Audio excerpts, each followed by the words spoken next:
Hello everyone, what's up? It's Vtuber Nivni Adair. I think for this one, sorry Nifty Girl, no Nifty Hat, because this one, it's gonna be a visual novel outing, but it's a bit different from the other visual novels I've streamed so far. It's very dark, and not just the setting, the mood. Also, it's kind of steamy, and so I'm gonna have to I'm gonna have to pick and choose, like what I put emphasis on, and other parts I'm just gonna have to I don't know, probably just have to decompress the situation. Don't want any emotions to boil over. But yeah, this is gonna be the visual novel playthrough, Her Love Like Poison. And I skimmed through this one night because like I said, this is like different than visual novels I usually read. Some visual novels I read to myself, and others, yeah, I like to stream to chirps. But for this one, yeah, I wanted to get like I guess a grasp on like how the characters are, and I still I'm not 100% sure how to approach these characters. They're not really like characters I'm accustomed to, but I should do my best. Hi, X. Hello. I was just gonna start. But yeah, I was just, what's the word? Prefacing, or, yeah, giving a heads up. Oh, Monster. I'm sorry, Monster. I'm gonna have to ask you to leave. This visual novel is, yeah, it's not for the little ones. I'm gonna have to ask you to leave. Sorry. But it's good to see you, and congratulations on, like, yeah, with your... Was it appendix? Appendix, like, operation. Glad it's you're up and kicking. But yeah, I'll have to ask you to leave. I'll catch you next one. Maybe I can peek or something. Thanks for dropping in. I appreciate it. I'll miss you. See you next time. But yeah, X. How's the birdie doing? I hope good. I'm doing awesome. I think... I don't know. I feel like doing something different. So, I figured I'd do this. Her Love Like Poison. I was just saying, yeah. This is a dark, Yuri. Like, women love. Women loving women. Or if you call it love. I don't know, yeah, I skimmed this and... I kind of have mixed emotions about it. No, per X. I know that you're the appropriate audience for this. But yeah. This, it's very steamy. There's some spicy stuff in it. Like, there's no explicit imagery, but, it has things, kind of, you know, it's not for, like, the little ones. And yeah, as for the characters, well, wish me luck because, yeah, I still kind of don't have a grasp on them. Wait, let me check something.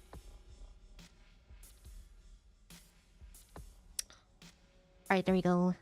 Alright. Alright then. And I don't know if I'm gonna do this in parts, or if I'm gonna do this, in one go. I think it could be up to 6 hours if you read it, like, all the way through. Depending on your reading speed. And I don't know if I'm gonna do anything else tonight. If I do in a part, and if I feel like it, I don't know if I feel like playing anything, then I could play, I don't know, play Peek or Left 4 Dead 2. If not, I'll probably just like maybe like do this part 1, and then tomorrow part 2, and so forth. Alright, let's begin.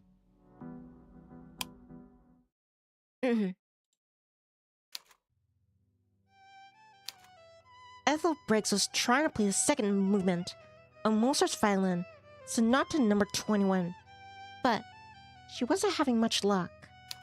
And let me know, chirps, if there's any like audio issues, like if it's too loud, the music, or the or my mic or something.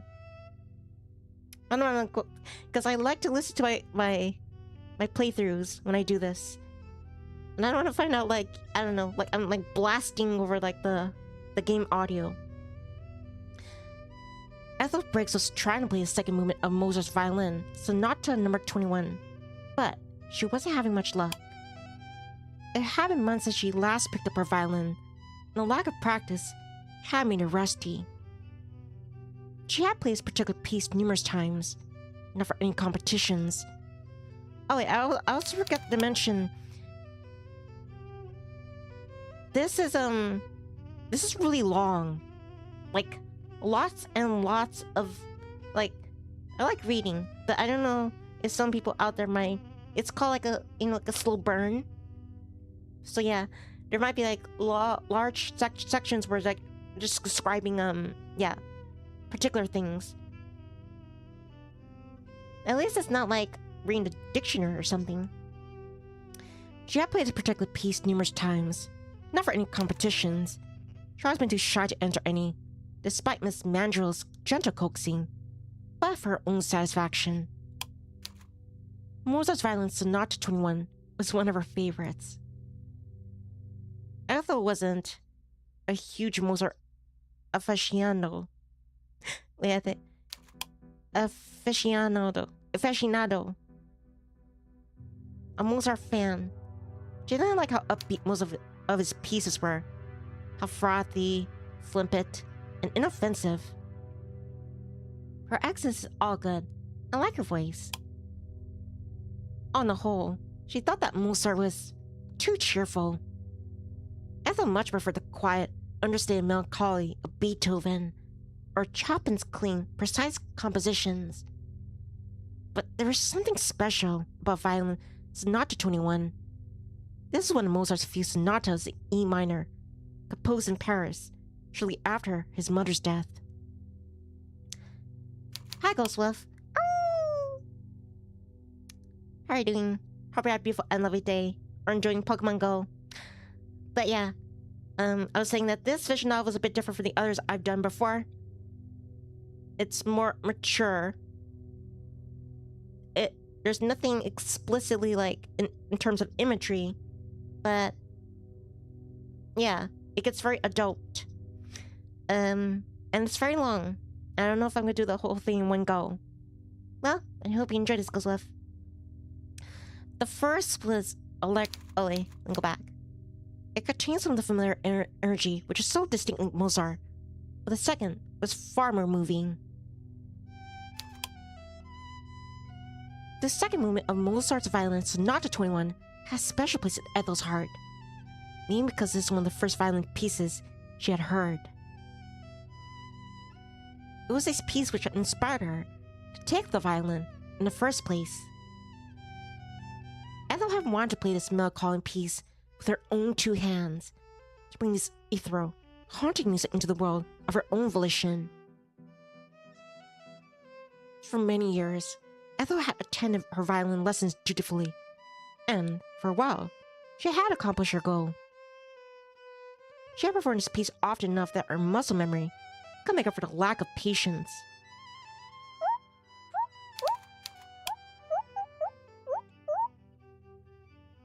Oh, hi, Kenny. Yes, it's hello, my adorable Nini. How are you doing? I'm doing fine, think. Good to see you, Kenny. But yeah, this is one of the more mature visual novels I ever read, and it's a long one. I don't know if I'm gonna do it in one go. And I'm glad to hear that you're off work today. I hope you have a beautiful and lovely day, and the rest of you chirps. But though Ethel knew she had the notes most correct wasn't good enough. Yeah, I don't know if I'm gonna do like anything else after this. If I really get sucked into the story, I'm probably just gonna do the whole thing in one go. If I could finish it. Ethel's right hand slipped. The bow scraping unpleasant against strings, and she winced. She had it for some 5 minutes, trying to recreate her past successes. But this was the final straw. What was the point in pursuing this any further? It wasn't as though she was performing for this for an audience. She was at home, on her own, and this was a blessing. If her brothers and her parents had been there, Ethel would not be able to play her once beloved violin at all. They all would have told her to knock it off. Apart from Rowan, maybe. Rowan had always been kind. Or maybe he, unlike the other members of Ethel's family, was simply too self-conscious to say what he actually thought. Maybe Rowan looked down on Ethel too for her strange, lonely, old-fashioned hobbies. Ethel's family didn't care for classical music. Her father, Jude, liked Iron Maiden, Dio, and Judas Priest, while her mother, Lauren, listened to anything that's trending on TikTok. Manny, meanwhile, listened to loud, shouting music, and Ethel didn't know what Rowan liked because he never told anyone. Rowan was secretive about his interests, almost furtive. If her family listened to classical music, however, Ethel knew they would have preferred Mozart to Beethoven and Chopin. Mozart seemed like exactly the sort of person Lauren would enjoy chatting with over a pint. Come to think of it, if the Mozart and Amadeus was all like the real man. Ethel sighed. She was disappointed in herself.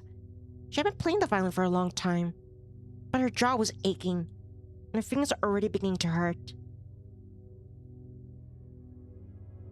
Gloomily, she set down her violin. Gloomily, she looked at it. Her eyes softened in such a way that she looked rather like an abandoned puppy. Then, feeling rather sad and sorry for herself, she sniffed. She had loved that violin once, but her love had long since dwindled. Everything which had once brought Ethel joy had become great and faded as Clementine had left her. What did her love for music matter now? Had it ever mattered? Ethel was already 21, and simultaneously, she was only 21. She was in her final year at university. The adult world loomed before her. For having welcomed it, however, Ethel found herself shrinking away from her future responsibilities. That was probably why she had dug out of her old violin to play through her favorite piece from her childhood. She had been trying to cling to her past. She simply didn't want to grow up.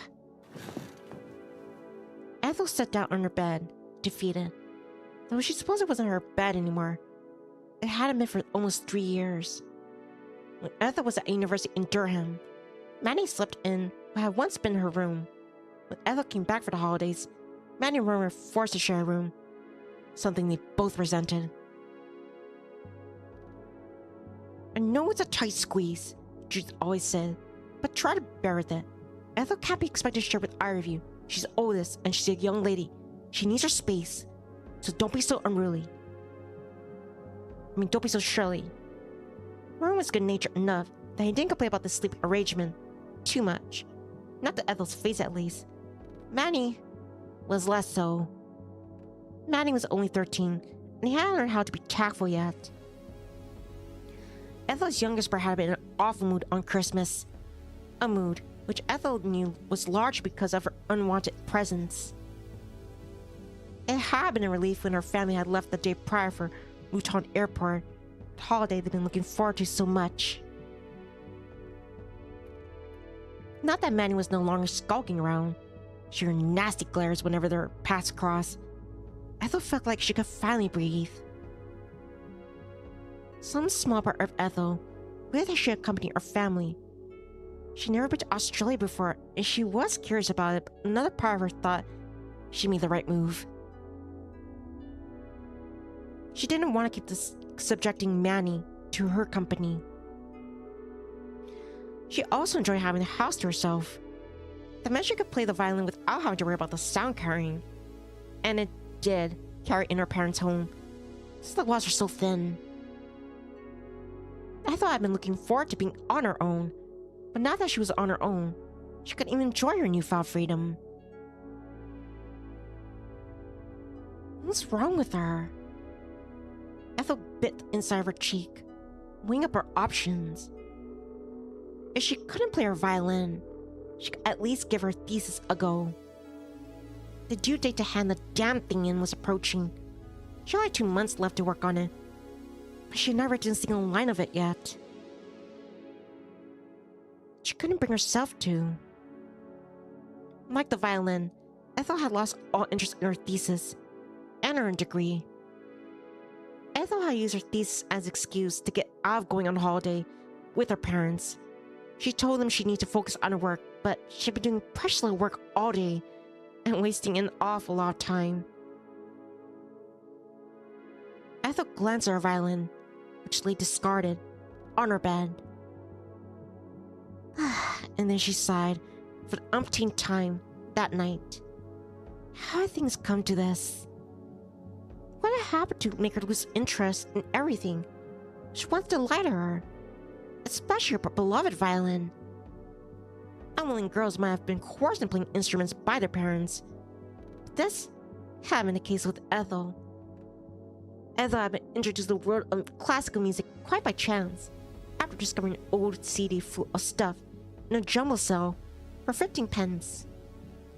What's pence? She had been drawn to the old crack CD because of a smile lady on the cover, and she hadn't been too interested in the music itself. When she had listened to the CD, however, she experienced a revelation. The songs had spoken to her. She was instantly drawn into the world of classical music, now but thanks to Moses' violin, Sonata number 21. Ethel had known, after listening to the CD, that her life would never be the same again. Shortly after, she played with her parents to take her to her violin lessons, so she could just play us smilingly with a pixie cut on the cover of that CD.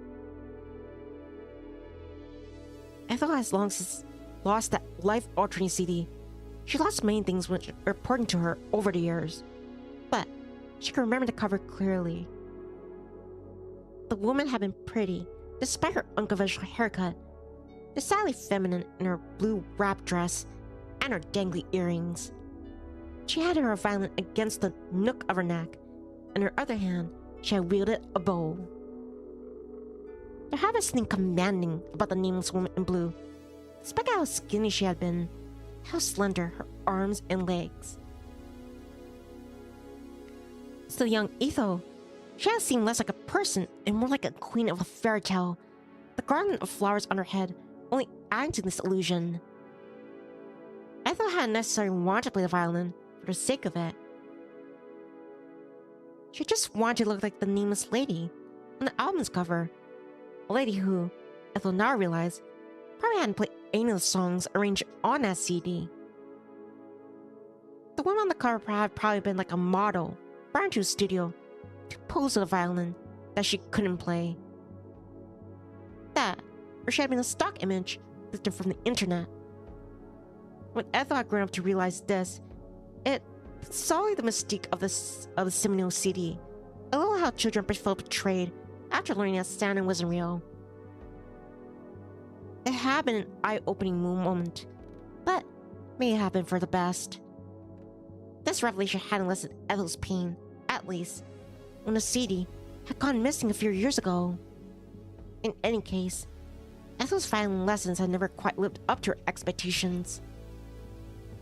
Ethel had kept at the violin, her initial childish enthusiasm.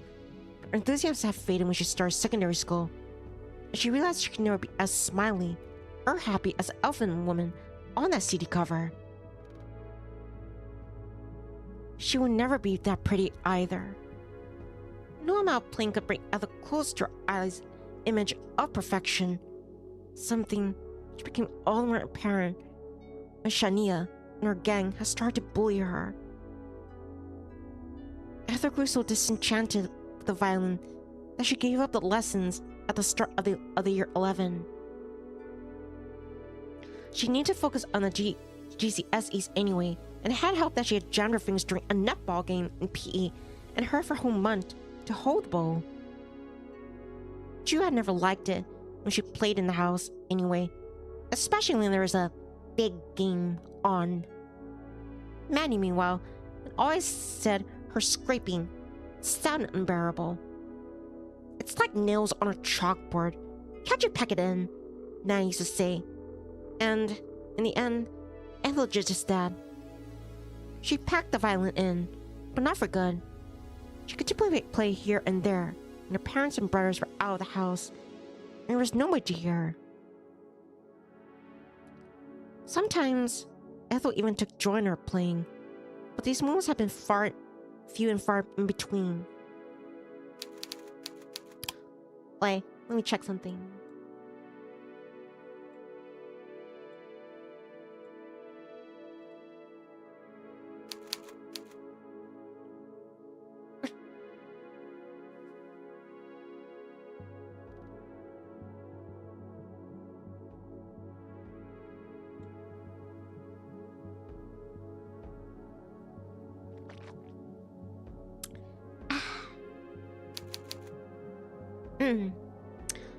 Once Ethel had played the violin delicately, once a week at her teacher's, Miss Manderley.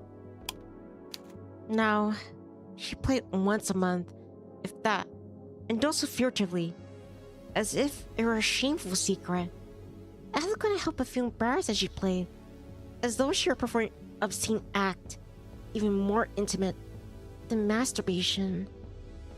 Maybe playing the violin was masturbation in a sense, because it only brought her pleasure.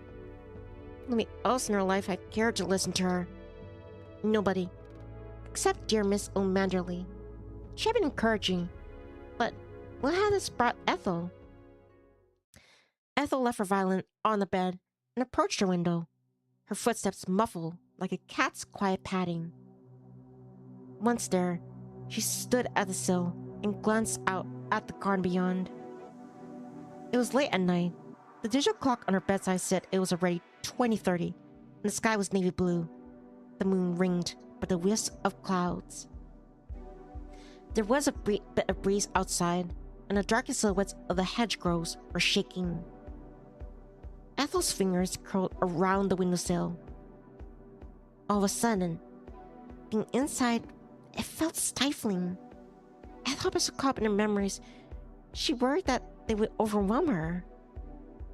Nearly uneasy, Ethel took an anxious step away from the window. She wasn't sure why, but she had an intense desire to escape. She had to clear the cobwebs from her mind in some way, and what better way to do that than go for a walk? It might have been late at night. It was too late to go for a wander, really, but she did live in Oxbury. Oxbury was like a tiny village, almost minuscule really, with a nigh on non-existent crime rate. Nothing bad ever happened here. No stabbings ever took place in Oxbury, contrary to the wild claims Americans on the internet like to make about the UK's crime statistics, or any muggings. Ethel would be just fine. Why would she be? Oxbury was so safe and sterile. It bordered on the boring. Hadn't she always wanted to go on fun adventures when she was a little girl? An adventure was hardly going to come and find her if she remained indoors, steeped in reminiscences, as if she were a tea bag. Ethel didn't imagine that anything exciting would happen on her walk, but it would be better than to stay inside and stewing.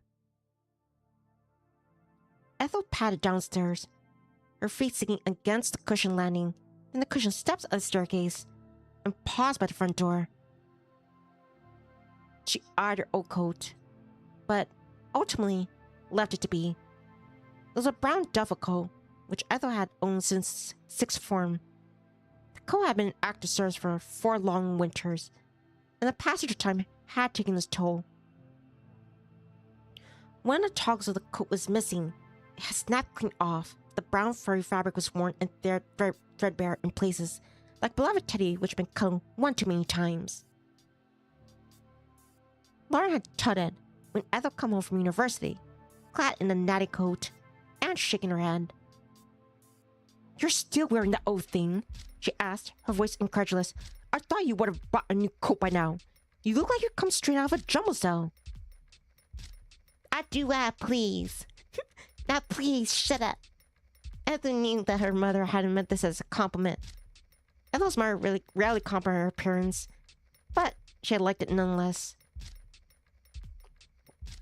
Lauren had often taken Ethel to a jumble cells when she was a little girl. Optionally to some cheap bits and pieces for the new renovated kitchen. Actually, so we could have a natter with her friends. Lauren was stabbed by Auntie Jeannie and Auntie Morel's stalls. They were really aunties, of course. They were just her mother's friends. Ethel would wander around by herself, trying to exploit all the wares on display. The jumble cell her mother had frequented every weekend had taken place in the car park of the big Salisbury in Wrexham, and all sorts of people were in attendance. It had just Auntie Jeannie, who sold old paper bags, which had once belonged to her mother, and Auntie Morella, who sold soap and candles. There had been more and other interesting vendors with piercings and tattoos. Some of the vendors sold bits of wood, well into fantastical creatures, self-painted dioramas of forest and fairy tale castles, having jewelry set with stones that had been precious, but which shone regardless, and beaded dream catchers which swayed in the breeze.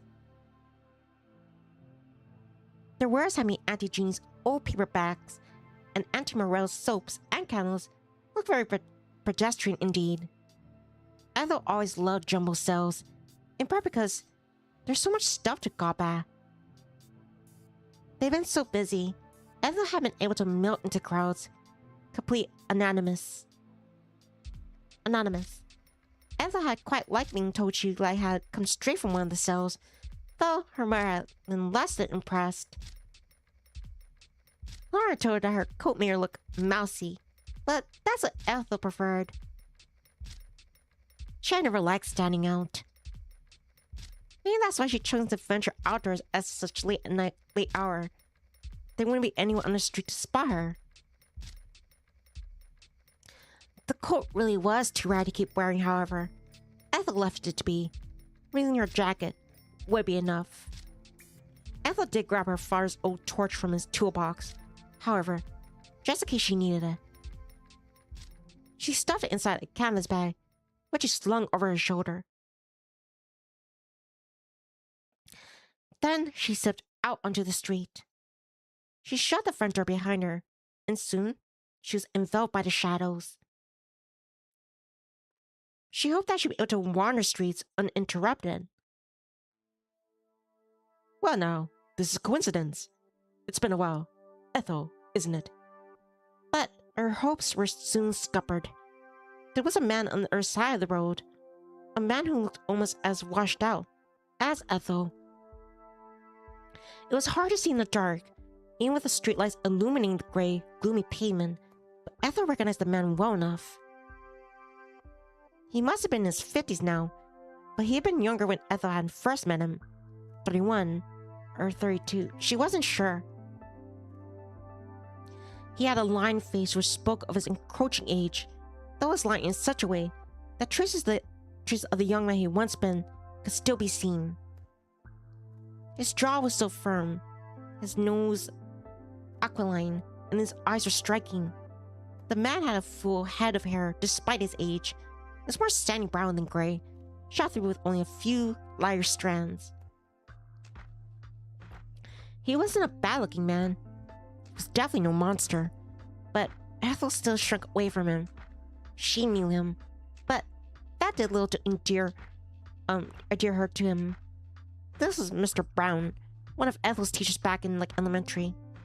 Mr. Brown had one of the few male teachers at Oxbury Primary. In fact, he might have been the only male teacher, and he stood out from the rest, not because of his gender, but because of his sheer size. He had been a mountain of man, so much that he had to stoop to enter and exit the classroom. He had been head and shoulders above Miss Pierce, Mrs. Spriggott, and Mrs. Moles, quite literally. Ethel always found Mr. Brown intimidating, What's with sheer vastness, not to mention his voice, which had been deep and booming. Ethel, granted, had been a good deal shorter than herself back when she had been in primary school, but Mr. Brown didn't look any less intimidating over a decade later. Ethel had grown while Mr. Brown had not, but he still eclipsed her. Mr. Brown was taller than Rowan, who was shot when he started secondary school, taller too than her father, who had played basketball when he was younger. He was easily taller than 6 feet. He could even be pushing 7. Mr. Brown was a vast mountain of a man with large hands and large feet. His coat seemed too small to contain him.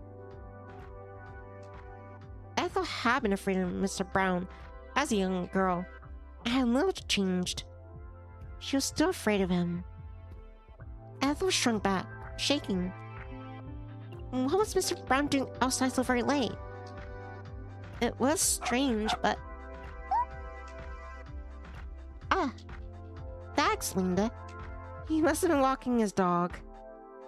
Mr. Brown's dog was a curious sight. It was the polar opposite of his owner, small and runty, where Mr. Brown was tall and wide. The dog and the owner were so mismatched, it was almost comical. The diminutive dog was a spaniel. Ethel wasn't sure. It was so tiny that Ethel worried Mr. Brown might step on it by accident. Ethel hadn't known that Mr. Brown had a dog. She didn't know much about Mr. Brown at all. She hadn't thought about him in years. It was a spaniel. Yes, Ethel was sure it was a spaniel. An addition to his family. Well, whatever. It didn't really matter. Ethel? Ethel's shocked silence must have perturbed Miss Brown, because he sounded concerned when he said it. You are Ethel, aren't you? Ethel Briggs. It's been a while since I saw you, but I remember you. I don't forget any of my students. Yes. I'm Ethel. I'm sorry. I thought as much. It's nice to know I'm not going completely now. I take you back from university then. Yes. You're going to Durham? Yes. Did my parents tell you that? Aye, they did. Ju told me. Oh, did you see my parents very much then? Oh, aye. We go to the pub quiz together sometimes in Wrexham. Your father can be very competitive. Ethel didn't disbelieve that. She had always been a bit of a know-it-all. He was the sort of man who liked to watch quiz shows solely, so he ought like a test for getting things wrong, and won't be tied. They lost up any questions on a classical rock. That was Ju's specialty. Ethel could imagine her mother joining in the pub quiz, all that enthusiastically, but she probably went along for the drinks and the peanuts. Ethel had been to the pub in Wrexham with her parents a couple times, and Lauren got on rather well with the proprietor, old Jerry. He always made a show of eyeing Lauren whenever she ordered a pint, though it wasn't really necessary. Lauren had been young for a mother of 3, and she took great pains to ensure her makeup was just so, but she was in her early 42. It was possible anyone might mistake her for a teenager, but Lauren still liked the attention. She thrived on it. I've been seeing quite a bit of your parents actually, after Evie's funeral. Your mom helped me with the arrangements, with all the refreshments. Her help was invaluable. Ah, now that sounds familiar. I thought her mother might have been mentioned at some point or another that her primary school's teacher's wife had died recently. She hadn't given much thought, but she supposed her mother must have been talking about Mr. Brown. He's the only male student, male teacher she had, and Ethel didn't think that Miss Pierce, Miss Braid, or Miss Wells had any clandestine lesbian affairs on that sly. They were all too fashion. Ethel wondered briefly if Mr. Brown expected to comment on his wife's passing, but she whispered her name when he continued once more, readjusting his grip on his dog's lead. I've been curious about you two. You're one of my better students, even among all the 5 kiddos. So I ask about you sometimes. I hope you don't mind. Ethel did mind. As it happened, she didn't like being spoken about behind her back, even though the talk was all positive. She didn't know how to articulate this, however, without sounding rude. Stuck for words, Ethel looked at her feet and said, "Oh, no, it's fine." Your parents are quite proud of you, you know. They can't stop boasting about you. Ethel thought this was highly unlikely. She might have gone to a good university, and maybe she was doing well academically, but her parents had never placed much stock into her highfalutin, things like degrees. Neither of her parents had been to university. June had joined the workforce as soon as he'd been able to. He apprenticed as a plumber, and Lauren hadn't even finished secondary school. She had packed in school altogether when she'd been 15, so she could pursue her dreams of superstardom. Unfortunately for Lauren, however, those dreams had to come to fruition. She had done some trouble, modeling for trashy tabloids for a few years before debuting as an actress in sleazy, low-budget flicks Ethel had never wanted to see. Lauren had wound up settling down and starting a family with Jude when she was only 21, her age. Ethel thought with a shiver. Thought she'd never seemed particularly better about her lot in life. Lauren had never taken much interest in her daughter's creative or academic pursuits, even though she had been dismissive of them either. Lauren had driven Ethel all the way to Wrexham once a week for her violin lessons with Miss Manderley, lessons she paid for without complaining. She had seemed pleased too when Ethel had been accepted into her university of choice, though her pleasure had been much more effusive than a benign, "Oh, that's nice, dear. I suppose I'll have to get your student grant sorted out then, eh?" Ethel found it hard to believe that her mother had been boasting about her academically talented daughter. Lauren would have been more inclined to boast if Ethel started to dress more fashionably, or if she learned how to apply eyeliner without making her eyes water, if she started her own successful TikTok channel. Lauren had a TikTok account of her own, where she filmed herself putting on makeup, taking off makeup, showing off her nails, and singing along to her favorite pop songs. Lauren was actually very successful on the platform, and she managed to rack up over 300,000 followers in the span of 2 years. She sometimes did sponsorships of makeup brands. There's a newfound frame which had paid for Mandy's fancy game PC, Jude's new guitar, the family's holiday in Australia. If Ethel had been like Lauren, bouncy and cheerful, Ethel imagined her mother might have been more inclined to boast about her. But, as it was, Ethel thought it was doubtful. It was hard to imagine that Mr. Brown cared about Ethel's academic achievements more than her own parents did. Still, it was kind of him, Ethel supposed, to buy her Spinger a little white lie. He must have been trying to cheer her up. "Oh, I'm sorry. Where are my manners? You'll be on your Christmas holidays now, won't you? I doubt you want to talk about university much right now." "Oh, not really." I thought as much. I'm sorry for bringing it up. I don't make you feel uncomfortable. The thought was appreciated, but Ethel thought it was rather too late for that. She already felt uncomfortable. That wasn't necessarily Mr. Brown's fault, however. She felt uncomfortable about most things in life. That's just how she was. I leave you on your merry way, but I am curious. What are you doing?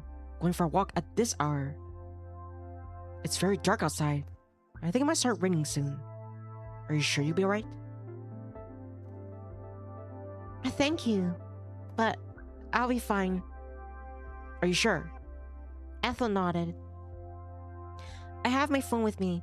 I even brought my dad's old torch if it gets too dark. It should be able to light the way, but I won't be gone long.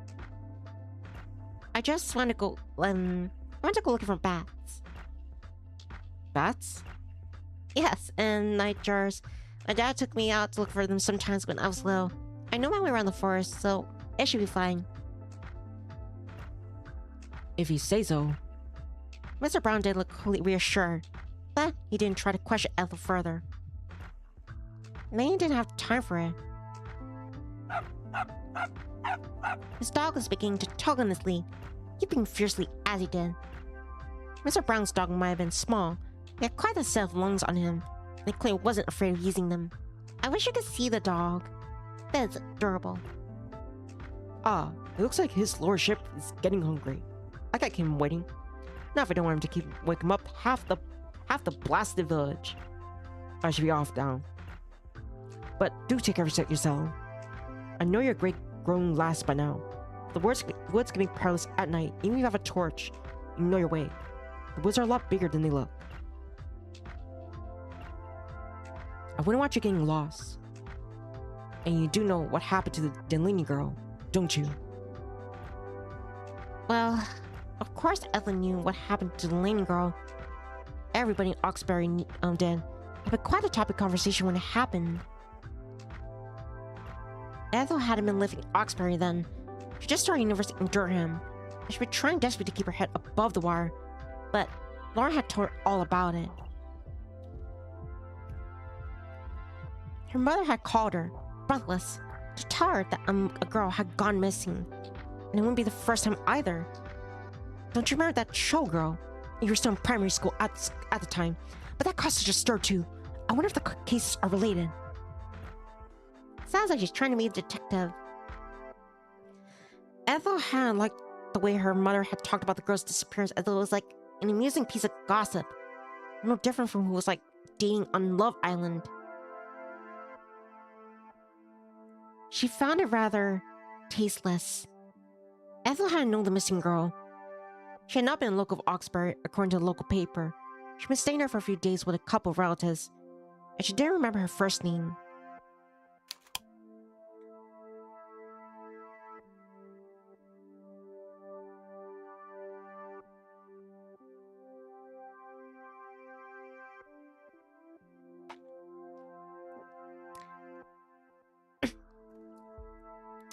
And she didn't remember her first name. She thought it had been something unusual, though. Something exotic. India. Maybe. Indigo. Well, in any case, the girl had been long last sighted near the edge of the woods. The police had combed every inch of the forest, but her body had never been discovered. If there was a body to uncover at all. It was possible she had grown bored of being stuck in Oxbury, and she had run away. There was no guarantee that she had come to a sticky ending, and neither was there any evidence. But Ethel still wondered. And so, it seemed, did Mr. Brown. It had almost been 3 years since the young Miss Delaney's disappearance, but it had cast something of like a pall over Oxbury. As a teacher, Mr. Brown must have been concerned the most. He had spent the better part of his life looking after small children, cleaning skin knees, and breaking up arguments over who stole whose favorite toy. Ethel could hardly fault Mr. Brown for worrying, but his concern still rackled. There was something uncomfortably coiling about it. Did Mr. Brown still regard her as a child? Was that why he was lecturing her? Ethel was 21 now, but she knew Mr. Brown would never regard her as an adult in her own right. How could he, when he'd known her as a 9-year-old? This realization was an uncomfortable one. It made Ethel cringe. I'll be fine. Really. I know my way around and I have my phone. If I do get lost, I can call for help. Hi, Dope. Dope says, Happy 4th in Hawaiian. It's July 2nd here, Dope. But I appreciate it. Thank you. Who Ethel would call if she got lost exactly was a mystery, even to her. She could hardly call her parents, given they were in Australia, and she knew she wouldn't have the courage to call the police. Ethel wouldn't have hesitated to call 999 even if her home had been broken into by a couple of machete-wielding muggers. She wouldn't have wanted to be a burden.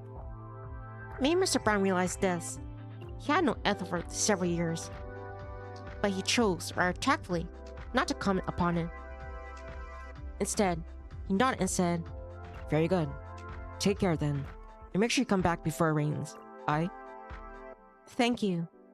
I'll see you, later." "I'm sure you will. If you need anything while your parents are away, remember, Sparky and I are just a few doors away." Sparky? Was that the name of Mr. Brown's dog? Ethel supposed it must have been. Thought what a small dog like Sparky could possibly do to help her, or anybody for that matter, was a mystery. Ethel doubted she would have to have cause to call him Mr. Brown or Sparky during the ensuing days, but she didn't say this. Instead, she nodded and thanked Mr. Brown, who smiled in return. "Good night then, Ethel. I hope you have luck finding your bats." I hope so too. Ethel hadn't much luck during the last few months, not since the start of her third and final year at university. She could use a bit of fortune. Mr. Brown gave Ethel a brief wave with a hand, which wasn't occupied with Sparky's leash, and turned. Mr. Brown's footsteps faded away as did the sound of Sparky's indignant yapping, though this took far longer to fade. For such a small dog, Sparky was awfully loud. Ethel watched for a few moments, motionless. Then she spun her heels. It was time to go into the forest. "I'll be right back, Chirps. Please excuse me." Bleh.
Blah.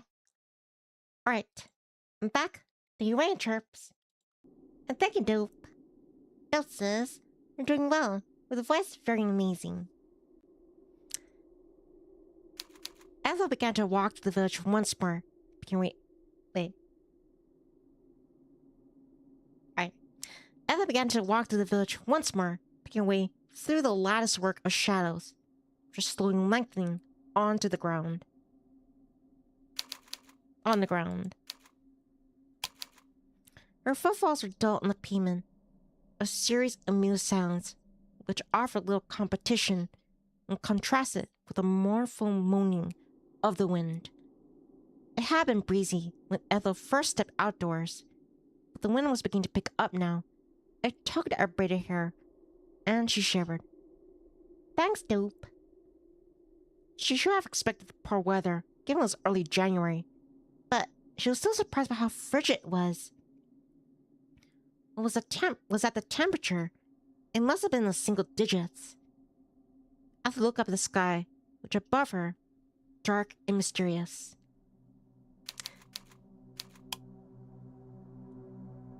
Let me adjust them. Let's see. There, I think that's more befitting. The clouds are grim and foreboding even, but they didn't look numerous enough to promise rains. Maybe Mr. Brown had been wrong about the weather.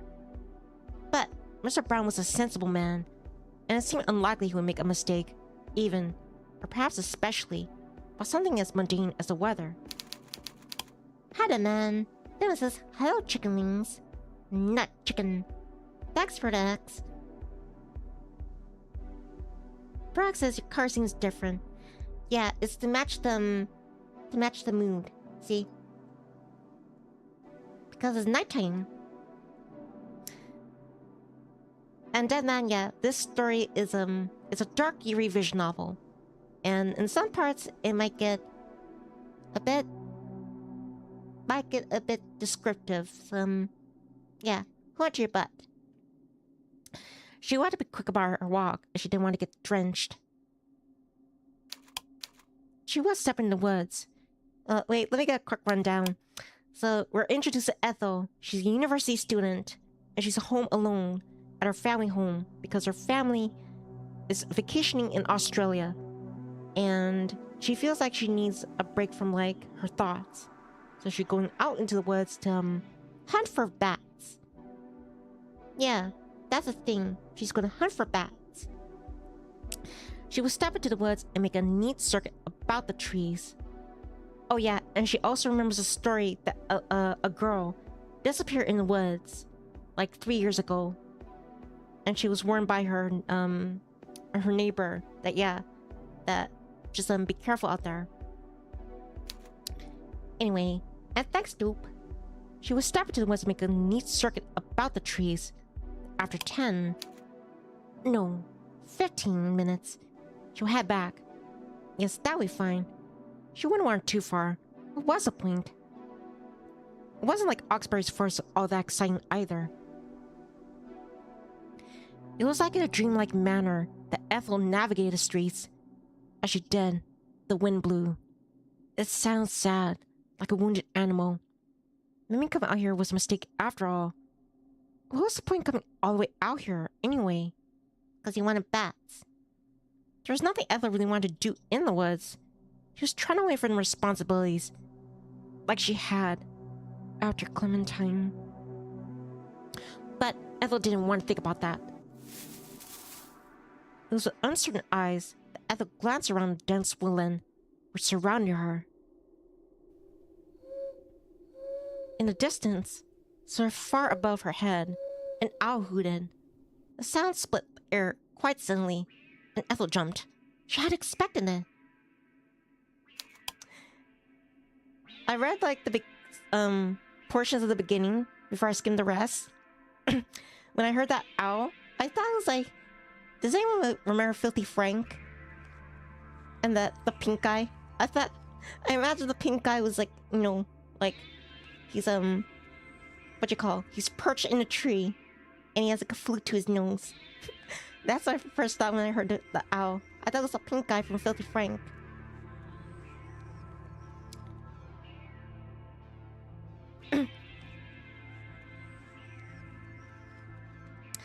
She could feel her pulse hammering uncomfortably in the base of her neck.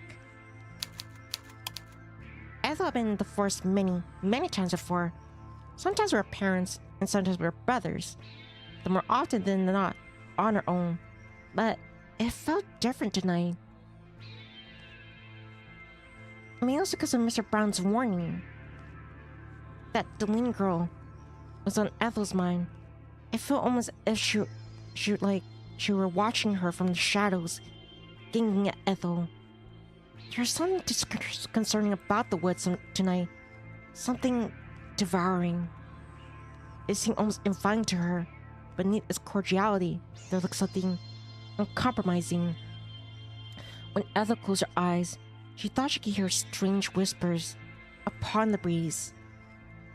But surely that was silly. Nothing lived in the forest apart from rabbits, mice, and the odd badger. There was nothing waiting in the woods for her. She was being stupid. Ethel took a deep breath. Then she stepped forwards. The loose leaves. I keep thinking of pink guy. It's Filthy Frank, Mother Finches. It's Filthy Frank Finch.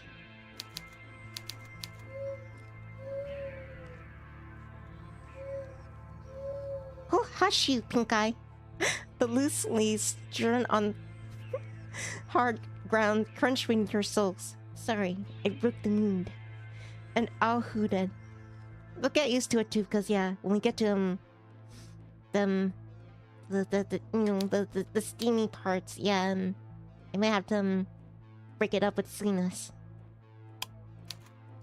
This time, however, it didn't star her. She was prepared for it. Ethel continued to tramp through the woods, her father's chunky torch in hand. It wasn't a reliable source of light, kept going in and out.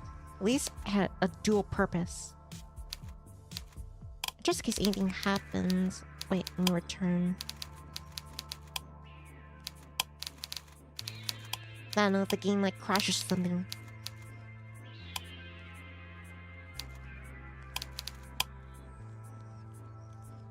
If push came to shove, she was sat upon by some miscreant. It was having enough that she could use it as a weapon. Her torch, that is. Ethel doubt anyone would attack her, however, despite Mr. Brown's warnings. She was an Oxbury, for goodness sake. It wasn't a place where people were attacked. Hell, not even like the missing Delaney girl had been attacked. She had simply disappeared. Besides, it wasn't like Ethel had anything on her that was worth stealing. Her phone was an old Samsung, at least 6 generations out of date, so delightfully archaic in the current year that Clementine had left to her. She always joked that Ethel's phone belonged to the museum. What a Finch. Ethel hadn't bothered to bring her wallet with her either. There were any shops open this late. There were scarcely any shops at Oxbury at all, save for the corner shop owned by the Lilly family, and that closed at 6 o'clock. 6 had been ready to come, then pass a long time ago. Now it was almost 9 o'clock, and Ethel could feel it. The wind blew, uncomfortably cold, chilling its invisible fingers against Ethel's cheeks. Mr. Brown warned that it might rain, but it felt so cold snow was beginning to seem more likely. Though it had been cold for the last month, it hadn't snowed yet. It had been a particularly British sort of Christmas, not white, but brown and grey and squatty. There had been no pure white sheets of incorruptible snow. There were a few token powdery flakes falling from the sky. There had however been rain, and plenty of it. Rain which had tipped it down in stair rods on Christmas Eve and Boxing Day. It hadn't rained on Christmas itself, which was something of a small mercy, but had been continuously cloudy and overcast through the holy day.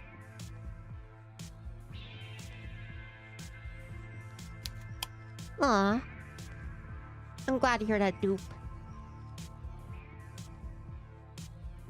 Ethel hadn't gone outside on Christmas, though her parents and brothers had. They asked if she had to take a turn in the woods herself, get some color to her cheeks, but Ethel had declined these generous invitations. Ethel had thought it would be too muddy, and she hadn't wanted to twist her ankle. Fortunately, it hadn't rained at all in the ensuing week. The forest floor might once been squelching mud and mire, but now the dirt was reassuring cold and compact. Ethel was unsure that would last for very long, however, not if it rained. The moon overhead was round and full that night, just like a perfect pearl, an earring nestled in the ear of a beautiful woman. Lauren had nagged Ethel to get her own ears pierced. Ethel never wanted to go along with it. She worried that would hurt. And anyway, she hadn't really seen the point in it. She didn't understand the appeal of poking holes in herself. Not so she could gussy up herself with studs and hoops and glinting bits of gold. She had no interest in making herself a target for any thieving magpies. Lauren always laughed at Ethel's unease. Don't be so dopey. Heaps of girls even younger than you get their ears pierced. I was only 7 to have mine done, and it didn't hurt at all. But Ethel remained firm. If the lady doesn't want to do it, she doesn't want to do it. She could be stubborn about the strangest things. Lauren had been amused by her daughter's indifference, but she hadn't pushed the issue. Not too much, at least.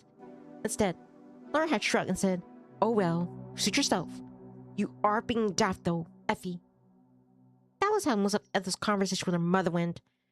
She was always calling her daft. Sometimes Ethel took offense, even though it was a very mild insult, better even than most kids said at the playground. Sometimes, however, she thought her mother had a point. She really was daft. Daft punk. She was daffing right now, wandering through the woods so very late at night. But still, she didn't stop. She kept on walking, the foliage crunching underfoot. Sometimes, Ethel liked to imagine that she was like a heroine from a romantic poem where she wandered through the woods, a nameless beauty Lord Byron might have committed to the paper, who walked with all the grace of the night itself. But Ethel knew there was nothing more than a fantasy.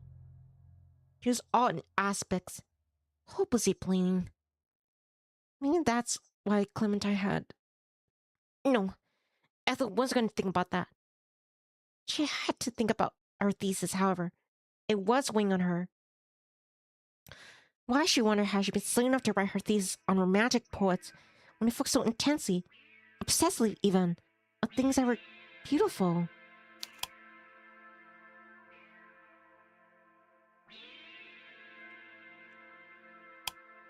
I like how the song, it sounds like cats yowling. If they weren't waxing poetic on beautiful women, then they were writing the beauties of nature, of lakes and forests and hills and dismally high cliffs capped with snow. Sometimes, Ethel liked to read about the beauties of nature. It was rare that she liked to read about beautiful women. The former was uplifting, but the latter was depressing.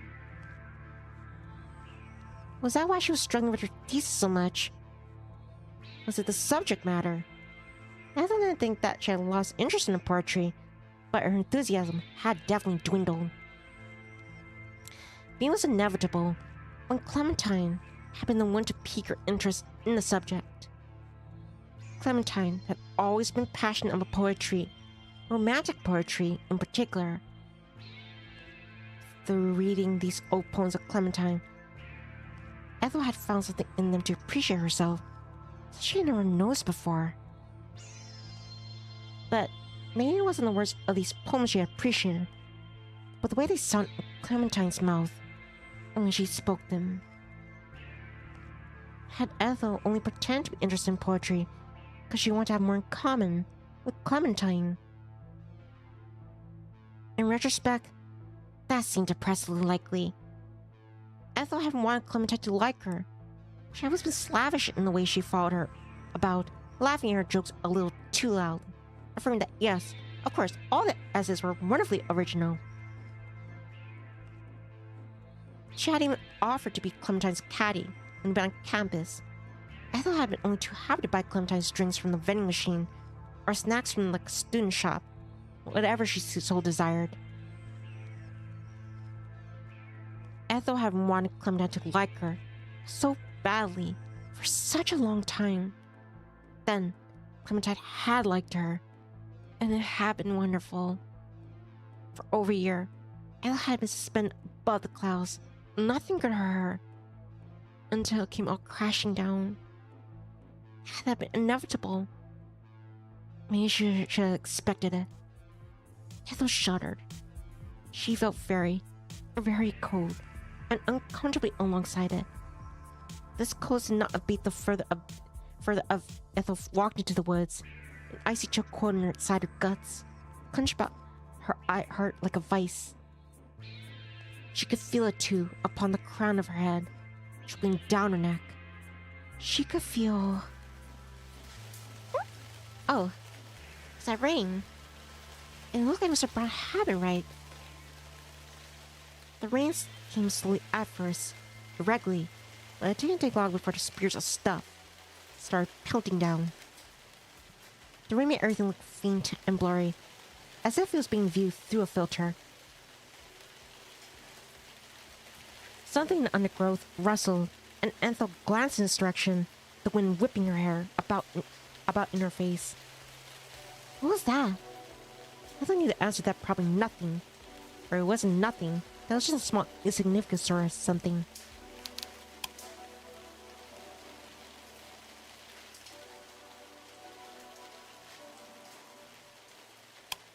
It must have been a rabbit, seeking shelter from the rain. That, or a vole, or maybe a sodden squirrel. There was nothing for Ethel to worry about, apart from the miserable weather, of course. Ethel couldn't have ventured so far into the woods, but it was too late to worry about that. She couldn't double back on herself in hopes of waiting the rain. Her home was a good half-hour walk away. Ethel had confirmed she had meant to, and had fallen, quite literally, off the beaten path. The trees now rose up above her, dark and ominous, like a mute watchman standing sentinel. Ethel looked about worriedly. She had no idea when the rain was going to stop, but she doubted it would be anytime soon. She had to take shelter somewhere, but where? What about the church? St. Catherine's was an old crooked building, which bordered the forest. It was located on the fringe of Lake Oxbury, away from the rest of the houses. Ethel's parents weren't religious, but her grandmother was, and she'd taken Ethel to St. Catherine's a few times in the past, mostly for Easter and Christmas services, where they sang hymns praising God. None of them put all that much stock in. Ethel wasn't very religious either. She must have inherited from her father, just like his freckles. But she did wonder on occasions if the world was governed by some greater power nobody can see. Ethel had tried praying a few times as it happened, see if some mysterious greater being would answer. But she had felt silly, self-conscious, even though she had been on her own, and she soon stopped. She had been able to get rid of the mental image of her father. Scoffy said, God, what a little bollocks. Only God I believe in is a Jimi Hendrix.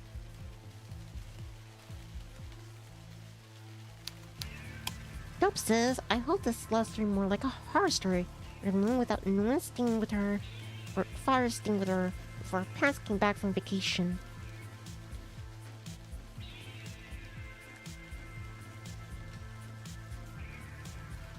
Not really.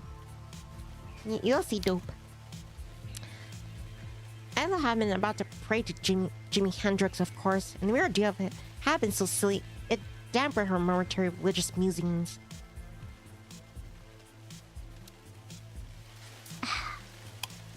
Ethel Ethel still wasn't sure if she believed in God, but if he did, she was sure that he wouldn't mind if she took shelter in one of his churches for a while.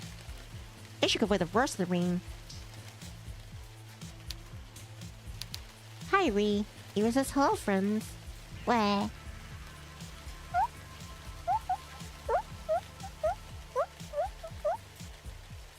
Yuri says hello to me. I'm reading Her Love, Like Poison. And this is a dark Yuri vision novel. And it's a bit more spicy. Very, very spicy. Yeah. I'm gonna have to approach this, like bouncing on a tightrope. If you could avoid the worst of the rain, I hope you're having a beautiful and lovely day. If you could avoid the rest of the rain, you should have nothing negative to say on the subject of organized religion in the foreseeable future. It wasn't like Ethel had any particular vendetta against Christianity anyway. Not like her father who railed against it as being illogical and impractical. It was this ponytail. Jude found a lot of things illogical and impractical. Ethel knew that her love for English literature ranked quite highly on his list. Ethel bit her lip. Then she began to pick her way through the forest. The rain was coming down even harder now, thick and fast and unforgiving, and obscured her vision. It didn't help that it was so dark either. The light from Jude's old torch wasn't doing much to help. It was hard for Ethel to keep her footing, for it was mochi. It was festooned with roots, arch-raised things, which threatened to trip Ethel every step. Ethel sidestepped a thorn bush, and very nearly walked smack dab into a tree, though she was able to circumnavigate it just in time. That had been a close call. As well as Ethel enjoyed being rained on, she enjoyed the thought of breaking a limb even less. Ethel continued to walk, picking up speed as she did. The church was so far away now, she was able to duck inside and dry herself off, for of course the door was unlocked. She broke through the last lines of trees, her clothes sticking to her skin, like tarpaulin, and looked up at St. Catherine's. The church was small and squat, and did look oddly imposing in the dark, its tile roof superimposed against the wiggly, thin crescent moon. St. Catherine's arched wooden door loomed over Ethel as she approached it, almost consuming it in the darkness. Ethel had been sure she would take shelter here, like the persecuted Esmeralda in the Hunchback of Notre Dame, but not. It would have been too surprising if the ward had locked the church come sunset. It wouldn't do to have vandals laying waste to its interior, make off with the burnished, like bronze candlesticks, and the prayer mats. I didn't think there was anything worth nicking in St. Catherine's, but some people would take anything if it wasn't nailed down.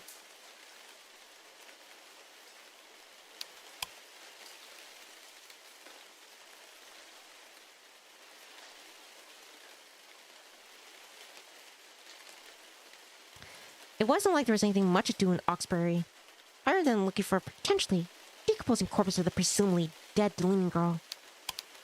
But now she had come this far. She felt compelled to try. It would have been foolish to back down now.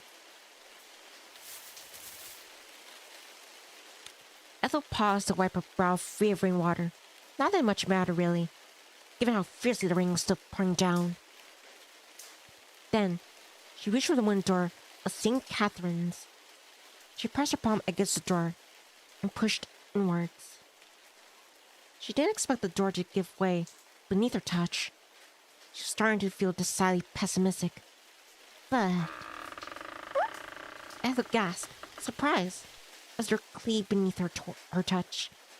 So, it was open after all. Ethel pushed against the door with more strength than before, and the door swung inwards. The door was heavy, offered little resistance, being loud like some subterranean monster. Ethel could see a sliver of the church through the gap which emerged, and could see it was dark. This, however, was to be expected. It was very late at night. It seemed unlikely there'd be anyone else there at such an hour. She would have been alarmed, in fact, if there was. It came as a great surprise, therefore, when Ethel finally slipped inside the building and saw her.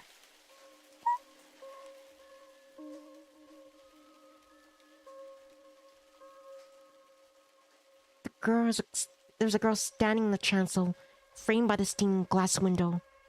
Ethel couldn't see the girl's face, but she could see how slender her waist was, how shapely her calves. The girl wasn't dressed for a downpour. She wasn't dressed for a British winter in general, the rain notwithstanding. The girl's clothes were simple. A summer dress, hinged in the back, with a ribbon. Her legs were bare. She wore no leggings, nor any tights. It didn't even look like she was wearing socks. Instead, she wore a pair of sandals that had a slight suggestion of a heel. The backs of the girl's feet were exposed. Feet were arched and raised a couple centimeters above the floor. The girl was only standing, and there was a curious grace to her, even though she remained motionless, which made Ethel's heart ache. Hi, Amadeus. My name is Yuri. Here's a heads up.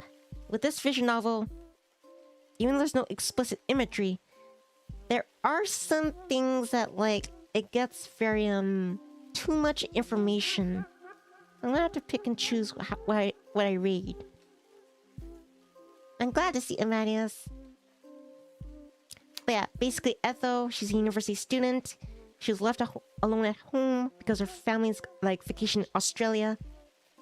She decided to go for a walk in the woods because she has so much on her mind. And she was warned by her neighbor, remember, somebody disappeared 3 years ago in the woods, and you should be careful. And then it started raining, and Ethel is now taking refuge in a church. And to her shock, there's someone in the church. Ethel had yet to see her face, but she didn't need to. She already knew that this girl would be heartbreakingly beautiful. The girl wasn't even a little damp. Not like Ethel. She was right at the church before the rain had started. That, she had forced her to bring an umbrella with her. Why? Ethel wondered. Had she brought an umbrella too? She could have ducked back inside it after Mr. Brown had warned her about rain to retrieve one. Wouldn't that be the most sensible thing to do? Ethel hadn't wanted to do anything sensible, however. She hadn't wanted to listen to Mr. Brown.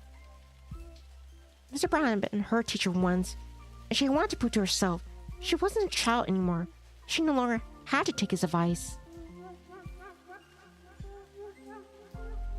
How very wrong she was. Once more, her mother's cheerful cascadations returned to Ethel. Oh well, suit yourself. You are being daft though, Effie.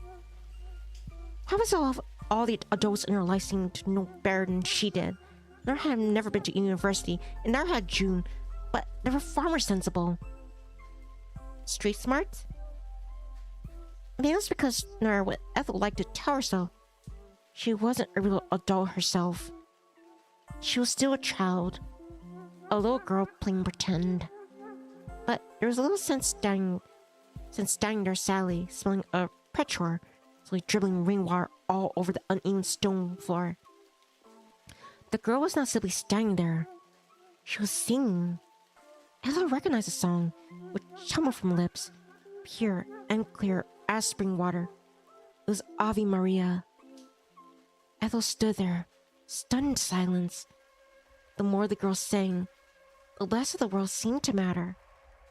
The steady patter of the rain fell away. It simply ceased to exist.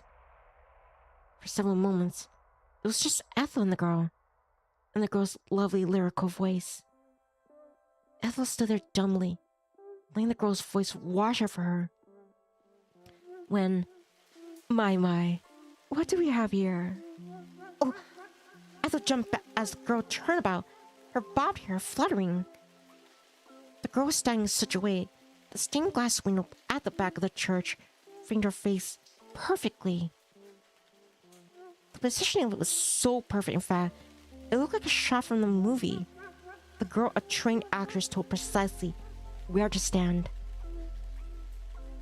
The moonlight was shone through the window backlit the girl's front hair as it glowed like a dark, inverted halo. The girl didn't look like any of the angels Ethel had ever seen pictured before. However, not the romantic sort with golden locks and baby blues, nor the biblically accurate ones that made of flickering flames with hundreds of vast, staring eyes. The girl only had 2 eyes, which were positioned where they should have been, and framed with a sweep of dark lashes. Her nose was snub, and her lips curved upwards into a small smile. Her skin, meanwhile, was very white. She didn't have wings, and neither did she have a robe, though her pale green dress looked almost angelic. There was too much mischief in her smile for her countenance to be truly seraphic, but she still took Ethel's breath away. "Hello, stranger. I've not seen you around before. It's not they're saying much, I guess. I know how many people around here." "Are you watching me?" Ethel's face, which had always been a pinkish undertone, and now turned red. She dropped her gaze to her feet and mumbled, I'm sorry. I didn't mean to." "So, you are watching me." Ethel gnawed on the deep, fleshy inside of her cheek. A few moments silence passed. Silence was filled with steady, pure power of the rain outside, which fell in the grass under all the tombstones. Ethel could feel her palms beginning to sweat. Slowly, like a mechanical doll in need of recalibrating, she nodded. "I thought so. I'm glad you're not a liar. I like honest girls." "Girl?" Ethel frowned.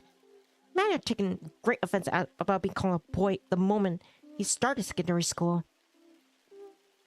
He wasn't as near 9 now, but his voice had dropped and he already had facial hair. Everybody called him a young man. Why then? Ethel had to be a girl when she's already 21. She was too old for it, wasn't she? "Oh, don't you like being called a girl? I didn't offend you, did I?" Oh no, it's fine. I don't mind. I mean, I probably offend you more with my staring. I should have said something. I'm sorry. Aw, you don't need to apologize, silly. I don't mind." "You don't?" The girl shook her head. "I was only teasing. It might be rude to eavesdrop, but first thing when I have a captive audience. Otherwise, it feels so pointless." "So, what'd you think?" "About what?" "About my singing, obviously. Was it good?" "Great. The best thing you ever heard." "You were enchanting." "Enchanting. That's a bit more flowery than I was expecting. Do you like reading, by any chance?" "I study English and literature at university, so I guess." "I knew it. You did give me that impression." "So..." The girl took a seat upon the pew and shot Ethel a look which could only be described as, "Come hither." With a thin, half-moon smile, she patted the pew, her pale hand cleaving through the darkness. "Why'd you come here to talk to me? It feels like it's been ages since I had last chat with a girl my age. I'm dying for it." "Hawksbury's so boring." Ethel hung back, abashed, almost afraid of this girl's insistence. Why was this girl so interested in her? She wasn't anything special. It seemed ludicrous, unthinkable even, that she'd care. This girl must have really been bored. Was Ethel her last resort, a last-ditch attempt to keep her amused? Hello?" The girl cocked her head to one side, her smile and amused, impish one. And didn't you hear me? I would have thought the rain would have washed those ears out of yours. Won't you come and sit with me? I could hurry a conversation with you from all the way across the church. Unless you're afraid that I might bite. Ethel allowed herself to think briefly of the girl's bite. Sharp incisors sticking into her throat, something like a gothic novel, and she shivered. She wasn't sure she disliked that thought, and this left her feeling unsettled. Oh, no, it's fine. I'm not afraid. I'll sit. Ethel crossed this church, her slow slapping against the flagstones. Thud, thud, thud. Then sat. She was so damp, and drops of water slid from her clothes as she walked. Small puddles tracked her progress. For entrance of the church, this domed door, all the way to the pew where she settled herself. Ethel's long skirt was clinging to her thighs, and her sweater was uncomfortably damp. Ethel tended to wear baggy, oversized clothes, but the rainwater had rendered them uncomfortably skin-tight. She would have felt subconscious regardless being seen such a state by anyone, even Mr. Brown, but by being seen by a girl as pretty as whatever her name was. She could have been like a Celeste or even Celine. Wasn't doing her self-esteem any favors. Wetly, Ethel looked down at her lap, and wanly she threaded her fingers. Soon, she had sat, just as the girl had asked. Now what? My, you're quite the awkward one, aren't you? You haven't said more than a word to me since seeing me. Please, don't tell me you're really afraid of me. What? I'm just shy. I'm sorry. You've not done anything wrong. This is all my fault. The girl frowned, one hand resting beneath her chin. You say it's not your fault, but I don't think you've done anything wrong either. You don't? No, I don't. I don't see why you feel the need to apologize. I'm not upset. That's just stating a fact. You're so quiet. I was wondering whether I'd done something to upset you. But I guess it's just the way you are. I've never been very good at small talk. I never knew what to say. So, I'm sorry. I must be so boring. No. I'll be the judge of that. I've not only longed to find you boring, I would have started talking to you in the first place if you hadn't piqued my interest. You don't think I'm a poor judge of character, do you? In this case, Michi was. Ethel was so afraid of offending the girl, even inadvertently. She hastily said, I don't think so. It's hard to say. I mean, I don't know you very well. You raise a good point. We are strangers, and this has been a pretty strange meeting. I wouldn't be surprised if you're wondering who this crazy girl is, who's been singing by herself in the church at night. I must seem like a total nutter. I don't know if I say that. You probably wouldn't. No. I think you're too considerate.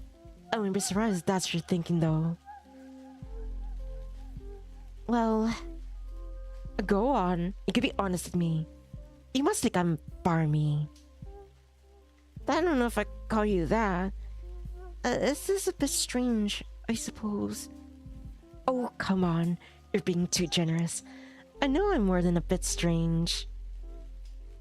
Your hobbies might be a bit unusual, I guess. Again with a tact. You make a good politician. But who am I to judge? I went for a walk in the woods late at night when it was gonna rain. I'm not much better. I guess not. Maybe that's what brought us together then. What? The rain? No, silly. I think there's a deeper meaning behind our meaning than this. Deeper. Yeah, we must like two alike souls. Or maybe two birds of a feather. That doesn't sound too out there. We're both weirdos. So we ought to stick together. This world is very accepting of people like us. Now, what's your name? Shiny must have one. Oh, Ethel. Ethel's voice was quiet when she replied. As she repeating curse word into her ears, it might have well been. As far as names went, Ethel wasn't very flattering. It was so old-fashioned. It spoke of like elderly spinters that then it did 21-year-olds. Shania had teased Ethel by her name incessantly, as though she had been named after a country singer. Ethel would prefer to be a Shania any day of the week over a boring old Ethel, though. Ethel often resented her parents for landing her with that name, though it was mostly Lauren's fault. She supposed her naming her after her grandmother, Ethel's great-grandmother, especially when her brothers had so many modern names. Why was she the only one stuck with a name plucked straight from the dusty archives of Victorian poorhouse? It was so unfair. The girl doesn't even like Ethel's name, however, because she laughed. Ethel, how pretty. No, it isn't. You're teasing me. No, I'm not. Honest to God, we're a church and I never dare take the Lord's name in vain. I'm a good Christian like that, you know? You are? No. Now, I'm really pulling your leg. Right. I suspect as much. You should have been self-conscious though. Ethel's a perfectly nice name. I met girls who were so much, much worse. Right. Try using that to Shania. Who's Shania? Nobody. Doesn't matter. Not anymore. You wouldn't know her. Ethel's voice trailed off, and she frowned. By the way, where are you from? You aren't a local, are you? Oh no. And thank the God I do believe in for that. This village is so small. I think I'm mad. Madder than I am. I mean, if I had to live here. Are you visiting then? That's right. I'm gonna stay with my grandparents over the holidays. My parents are pretty busy right now, so they dumped me here. I've been here a couple of days. I'm really bored out of my tree. I couldn't sleep, so I went for a walk. Fair might as well stretch my legs. I was afraid I'd go stir crazy otherwise, but it's too late for that. I see. Visiting Oxbury for so long. Not too long. My parents will pick me up in a few days. Oh, right. Of course. Ella tried to keep the disappointment from her voice when she spoke. Why would she care when the girl went home? Charlie knew her. She still didn't know her name, in fact. Maybe Ethel thought worriedly. She might have asked the girl that first before inquiring if she was a local to the area. That would have been a polite thing to do. Ethel spoke to others so rarely, she found it difficult to know what the polite thing to do was. She was so awkward. Well, there was time enough to write this oversight. I'm sorry. It just occurred to me. What? I might have been born here, but I am pretty familiar with this village. I know my way around rather well. This is how I wound up here. Not that it's saying much. There isn't much to know, but you know what I mean. Right. Ethel blinked. Her plans to ask for the girl's name summarily scuppered. There was a small pause. Then, do you come to Oxbury very often? More often than I like. This place is pretty dead, but oh well. I went up at Oxbury a lot during the holidays. My parents always pulled me off with my grandparents. Spent a lot of summers here. A lot of winters too.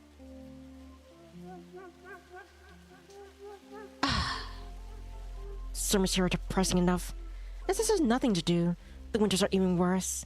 It's so cold and dark, and it's so wet. too. Rains so much, the ground gets all mochi. It's pretty miserable. No offense. I don't want to insult this place too much, knowing you're born here. I hope you don't mind. It's fine. I'm not offended. Actually, I agree with you. Well, good. I'm glad I'm not the only one. It's a different story with my grandparents, though. They love this place. They've been living here for...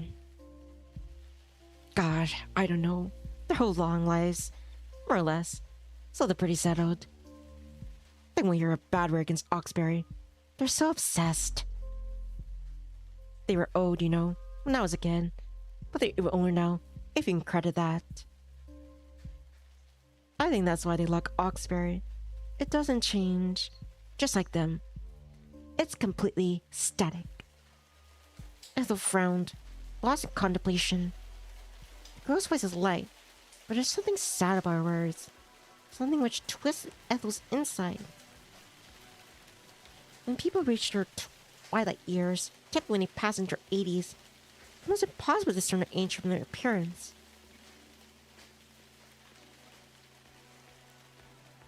There wasn't that much difference, or so Ethel had always thought, between 80 and a 9-year-old.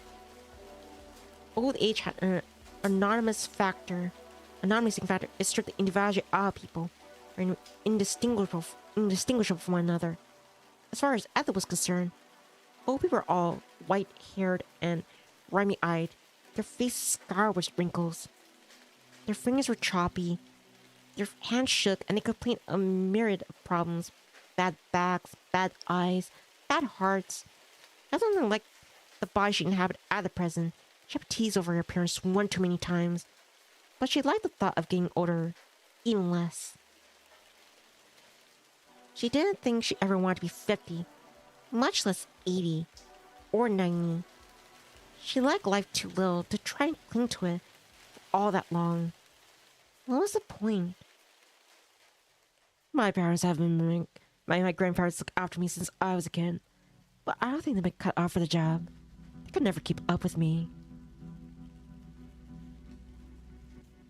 I was like a wee little back then, about this tall. The girl adjusted with her right hand for emphasis. But even then, I got this feeling that I was no good for my poor old grandparents. I used to fear having to run around after me would drive them into early graves. But it's been years since then, and both alive and kicking. But not literally. They're so old, I don't think they'd be capable of it. Are you afraid they might dislocate their hips if they did that? Ha! I've got to say, I didn't expect that from you. You're more fiery than you look. Oh, I hope you don't mind. Nah, I think it's fine. I like the contrast of your sweet exterior and your spicy interior. It was a surprise, but it was a pleasant one. That wasn't particularly spicy, but thank you. You're welcome. I hope you're not getting the wrong idea, though. I know I'm being mean about my grandparents, but I do love them. They're the only grandparents I have, and I owe them a lot. They're dear to me. But I had to spend a lot of time with them in this poky little village, and it does get stifling. Someday, I'd like to take off, see me better the world. It's all very constricting. And what about your parents? Where do they live? Oh, some tiny town not too far from here. And have they ever taken you on holiday with them before? They've never been bothered. Whenever they go anywhere, I'm always dumped here with my old folks. And let me tell you, they are really old. I'm not even sure if they're pushing 90, or maybe even 100. 100? Ethel stirred, while trying to solve some basic mental maths. Ethel's grandparents on her mother's side were relatively young as far as grandparents went, as I had her mother when they were in their very early 20s, when her grandma was only 62, maternal grandfather 66.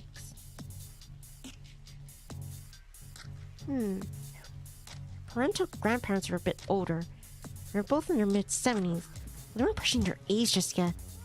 And they definitely weren't close to 100. The girl's family must have skewed awfully old. Ethel was trying to work this out, and the girl seemed to notice, because she smiled. I'm exaggerating, of course. Oh, right. Of course. I'm not joking when I say that they're old, though.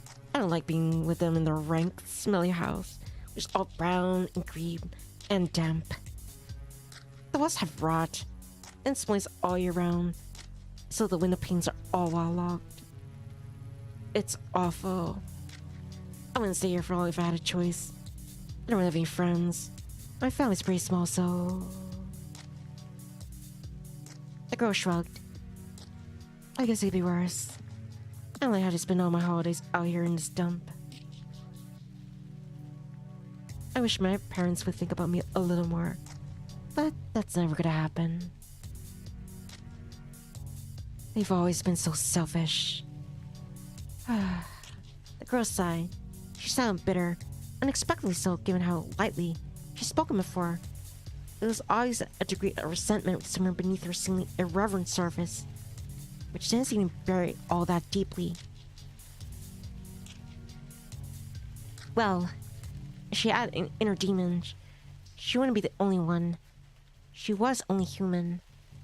Oh, the girl suddenly gasped, wide-eyed, as she stared at Ethel. Where are my manners? I spent all this time talking about myself, but I'm not asked about you. You were born in Oxbury, weren't you? Oh, yes. That's right. And you still live here, I'm guessing. With my parents and my two brothers, yeah. Rowan and Manny. I see. I don't have any siblings myself. No sisters or brothers. I'm just wondering what it would be like, though. It's... alright, I guess.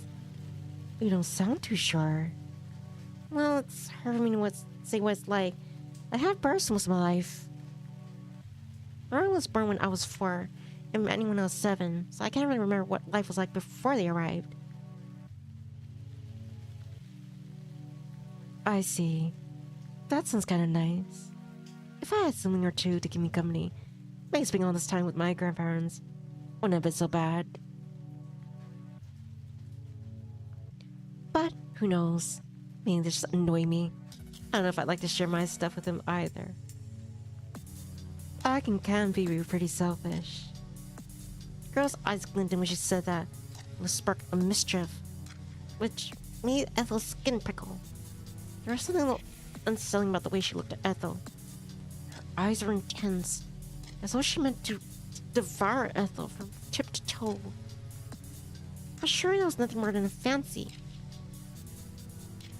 So, where's your family right now, Ethel? They're back at home, waiting for you. I hope they're not worried about you. It is pretty late. I wouldn't want to make them anxious. Oh, no, they won't be waiting. I mean, they're not even at home. They've gone to Australia. Australia? That's so far away. I've never been there before. But it is true that their seasons are all mixed up compared to ours. The reverse, yeah. Their winter's like our summer. It has something to do with the hemispheres. Crazy. I'm so used to the wet, damp old Oxbury. I think that's getting used to. That's what I thought too. I was worried about going there would throw me off. Especially when it's been so cold here. Is that why you didn't want to go then? Did you turn down their invitation? Or did they not invite you? They did, yeah. My ticket was booked and everything. Mom had been planning for a few months, ever since April this year, actually. She was pretty insistent that I accompany her. It was supposed to be a family holiday, but Mm, well, Ethel sighed. How she wondered what she's supposed to explain her reasoning for staying behind to this girl. She wasn't entirely sure she understood her reasoning herself. She had overcomplicated things by being so moody.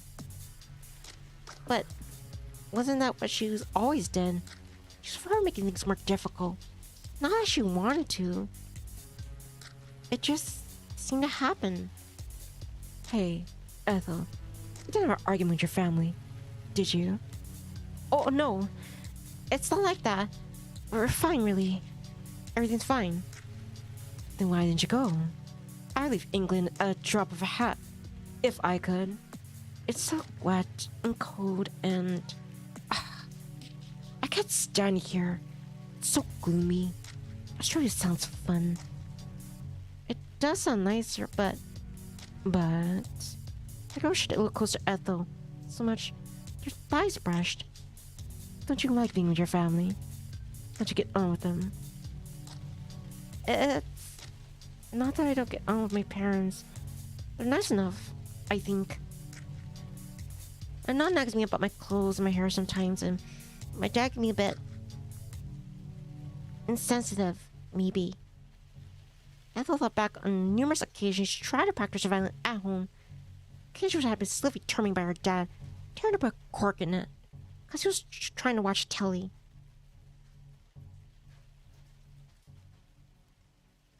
But they're not bad parents. They're not abusive. Or people have much worse. It'd be unfair of me to complain. And yet, despite that, you still don't want to go on holiday with them. It's not like that. What is it like then? It's my fault, really. They've not done anything wrong. It's all me. What's all you? I don't understand. It's not that complicated, really. It's just, it's the way I think about things. My parents are fine, they're lovely, and even my brothers. We argue sometimes, but I think that's normal. All siblings argue.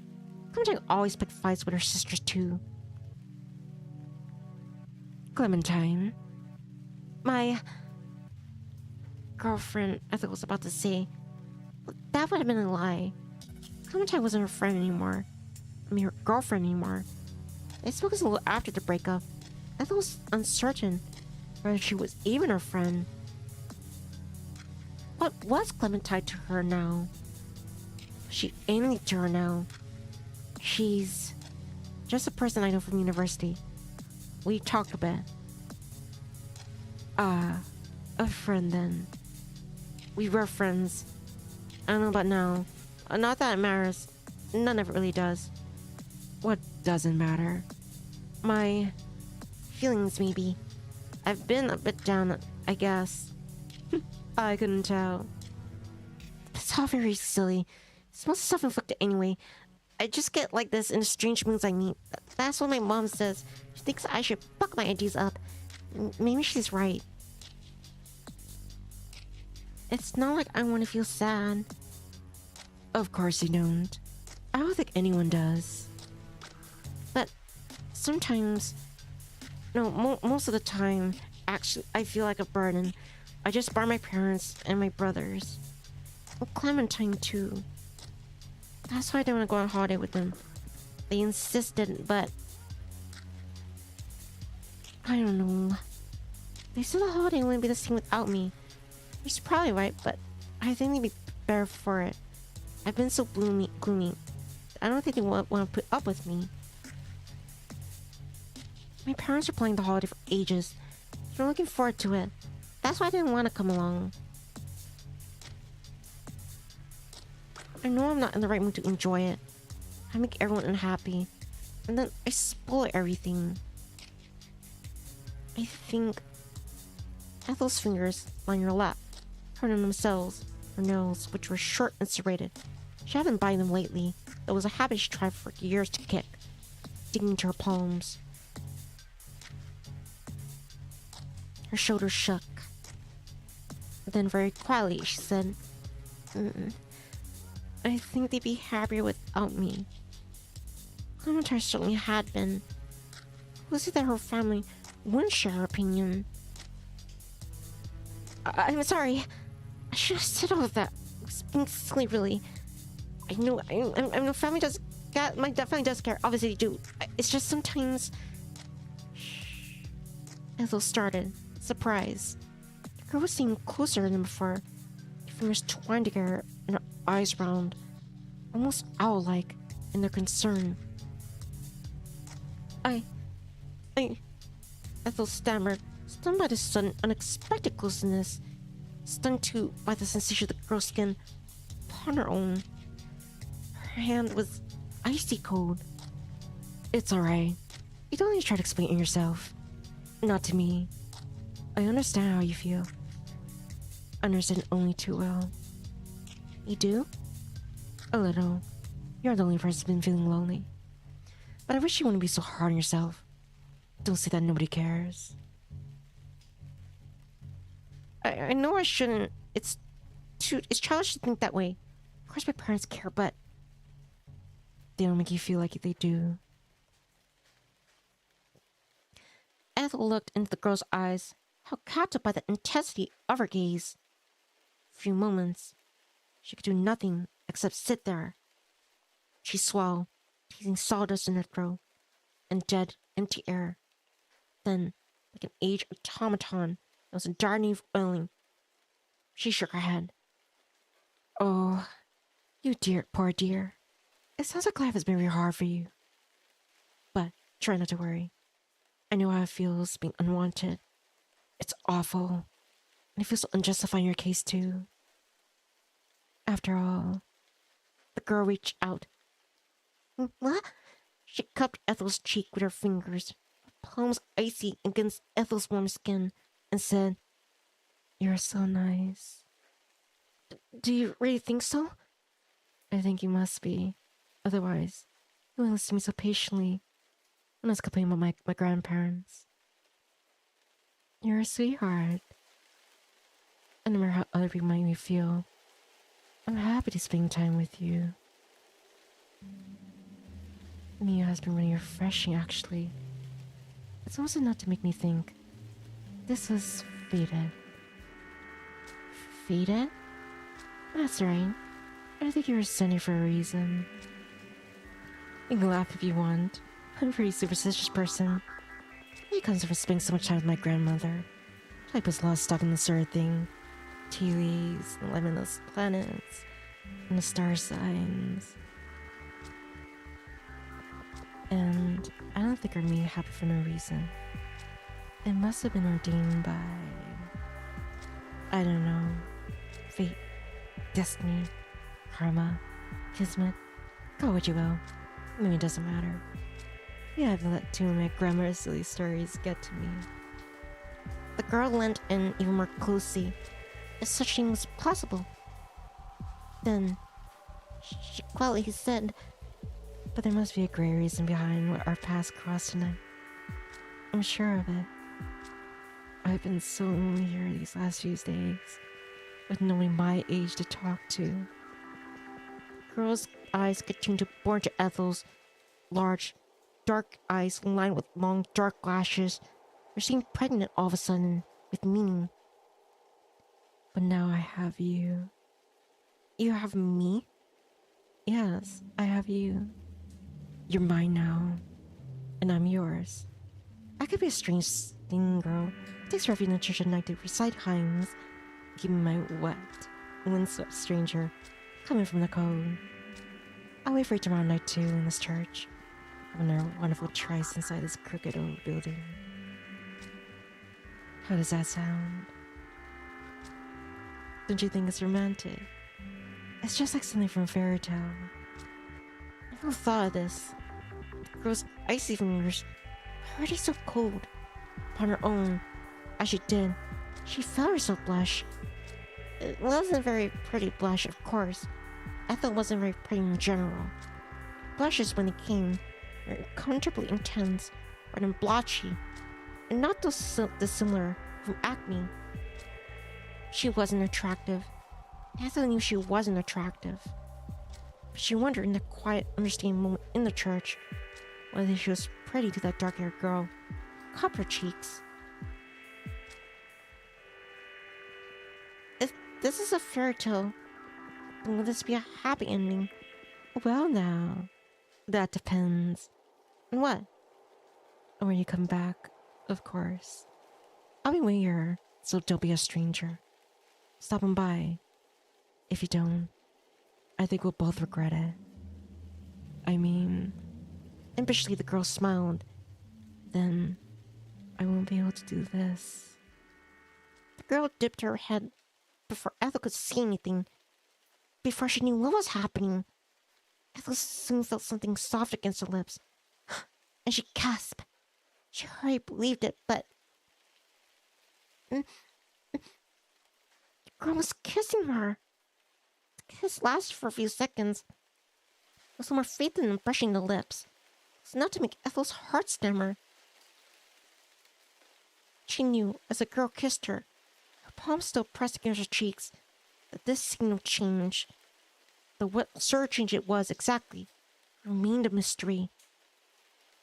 It was undeniable, however, that this would alter her holiday for the good. Things will never be the same again. The girl had branded her. Her kiss corroded like acid, destroying all of Ethel's thoughts as if they were made of nothing more than the flimsiest, most innocent statue of crappy paper. There was a church. There was the girl. There was the kiss. And there was nothing else at all. Nothing in the whole world.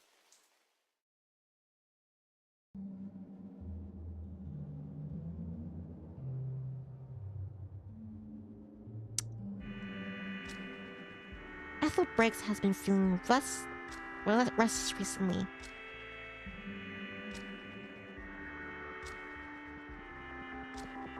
You know, I like how there's something strange in the village of Oxford. I like how the vocabulary in this is like much more dense, much more rich, because like as opposed to like the other visual novel made by this author, Ebi-hime, How to Melt a Maiden's Heart, like from the Rail's perspective, his vocabulary is like more of in his realm. Where here, since she's a university student, she has more a rich vocabulary. And as the days start to blur together, Ethel begins to wonder.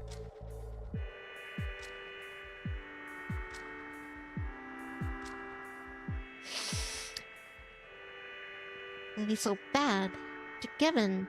Yeah, I got mixed emotions. Her love, like poison. Doctor, where are we heading for? Into darkness.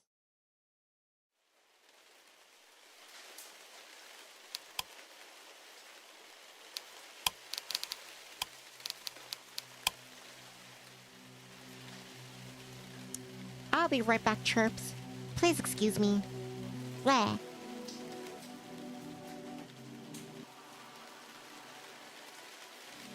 Where?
Alright, I'm back.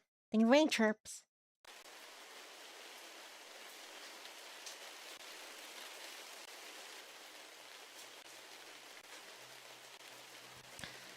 A fine smattering of raindrops continued to fall from the obsidian sky, drumming satisfactorily against the foliage, above and about as Ethel tramped through the forest.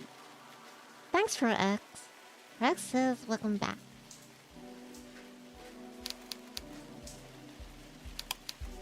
The ground was muddy and uneven, and Ethel had to take great care of it every single step she took. One wrong move could easily spill a sprained ankle and muddy knees, bruised and bloody palms. The rain struck Ethel's scalp. It trickled down the nape of her neck. Also, I'm thinking I'll probably do, I know, 6:34. I think I like to stop by maybe 8. So maybe 2 more hours of this. And I guess I'll leave part 1 of this. Her love, like poison. It stuck to her close to her skin, and it chilled her to the bone. By the time Ethel finally managed to make her way back home, or half hour later, she was sniffling. Ethel shed her shoes at the front door, and shed her jacket not long after. Her shirt, her skirt, and her socks all went from the moment she made her way to the bathroom. She ran herself a bath.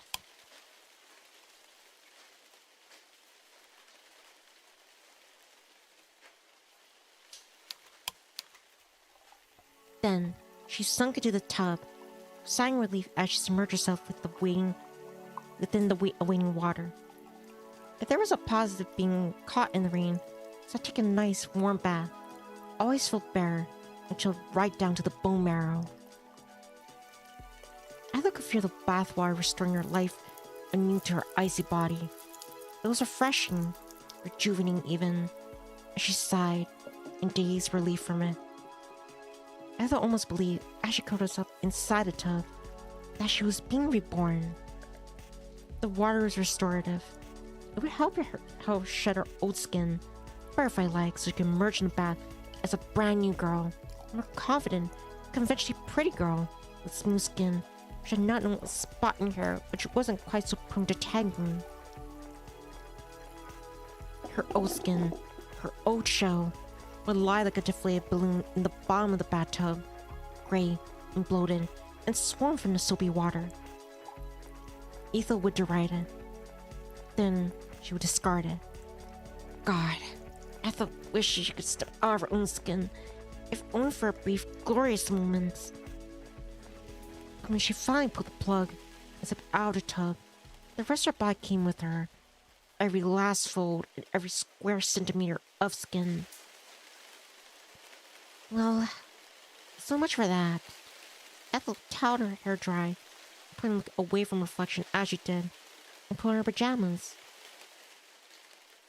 Then she retreated to her bedroom, which wasn't really hers.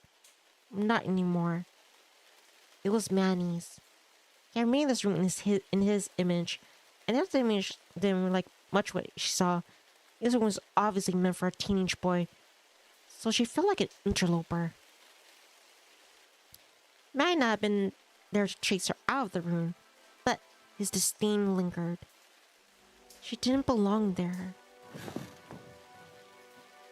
Feeling displaced and disoriented, she lay back on Manny's sheet, and her eyelids fall shut. Had the events of that night really happened? Had the girl truly kissed her? It was hard to say. Everything unfolded with a subtle sense of surreality. The girl's voice light and irreverent enough to mirror the being of a butterfly's wings. While Ethel had put some time and distance between herself and the girl, she found it hard to believe what had happened. What reason would the girl have to lure at St. Catherine's so very late at night? It didn't make any sense. It made even less sense that the girl had kissed her. I found it hard to come to terms with Clementine's affections and her girlfriend, no, ex-girlfriend, I confess her, but she found it hard still to accept this girl's feelings. Clementine's septum had been pierced. She had dyed her hair pink. She had kept a Tumblr blog long after Tumblr had stopped being cool. And in her childhood, she had written a fanfiction about Sam and Dean Winchester from supernatural kissing. Clementine hadn't been perfect. Clementine had been more than willing to admit that she wasn't perfect. And since she disavowed the problematic fanfiction she had crafted in her heady, uncomplicated teenage years. Apparently, she was too young and stupid to not know how to make the two brothers make out for 700 words. What? Wait, so they're... Ugh. My bad. Though she has sounded rather proud that she took... yeah, so apparently she'd been too young and stupid to know not to make the two brothers make out for several hundred words. Though she sounded rather proud when she told Ethel that one of her immature, incestuous efforts had garnered a whopping 207 kudos on AO3. What the heck is a kudo? Is that thumbs up or something? There have been something reassuring human in Clementine's flaws, and her dark roots would show through her pale pink hair, the gap in her front teeth, and the way she snorted, and when she laughed. Clementine had been brash and loud and brassy, and she had intimidated Ethel when she had first met her at the university writing club. Ethel hadn't imagined that a cheerful, outgoing, interesting girl like that would ever care about her. But she had no purpose to believe that Clementine was still an ordinary girl, like she was. A girl was made of flesh and blood, who could laugh and who could cry, who could laugh at herself when talking about her old, embarrassing fanfiction. The girl at the church, however, was different. She was so pretty. She seemed almost otherworldly. Was she really human? Ethel could imagine the girl at the church crying. She could imagine her blushing. And she definitely could imagine her shipping Sam and Dean Winchester. The girl seemed far removed from petting concerns, like fandom drama. What interest did she have anyway? How did she find her free time, beyond kissing complete strangers, in churches, late at night? Ethel tried to furnish a past with the girl, some sort of backstory, but kept coming up blank, like the awkward pieces of an old jigsaw puzzle. Nothing seemed quite a fit. The girl was an enigma, just like the one from the famous Brian poem that literature professors so talked of 2 centuries later. She walks in beauty, like the night. Who was she, though? Where was she going? And what was she thinking? Perhaps she wasn't going anywhere, or thinking anything. The woman who walked in beauty never managed to arrive at her destination. How could she, when she didn't have one? Beautiful people didn't need to. They only needed to be. Ethel wasn't unsure, however, if the girl was. She didn't feel real. None of that night had felt real. Ethel, meanwhile, felt too real for comfort. Her hair was still wet from her bath. She hadn't dried thoroughly enough and was soaking the sheets. It felt like there was a damp towel pressed against the nape of her neck, and it made her squirm. It wasn't exactly comfortable, but she was too tired to get up and dry her hair again, much at least to hunt for her mother's hairdryer. She would leave it be. Slowly, as she lay there, sleep began to creep up on her. It clouded her senses, dulling them, until her thoughts felt oddly hazy. Ethel could still hear the rain as it fell outdoors, but it was very faint and indistinct, hardly audible. The soft patter of those scattered raindrops mingled with the sighing of the breeze, Ethel's own exhalations. Once again, Ethel thought of a strange girl, and of a strange kiss.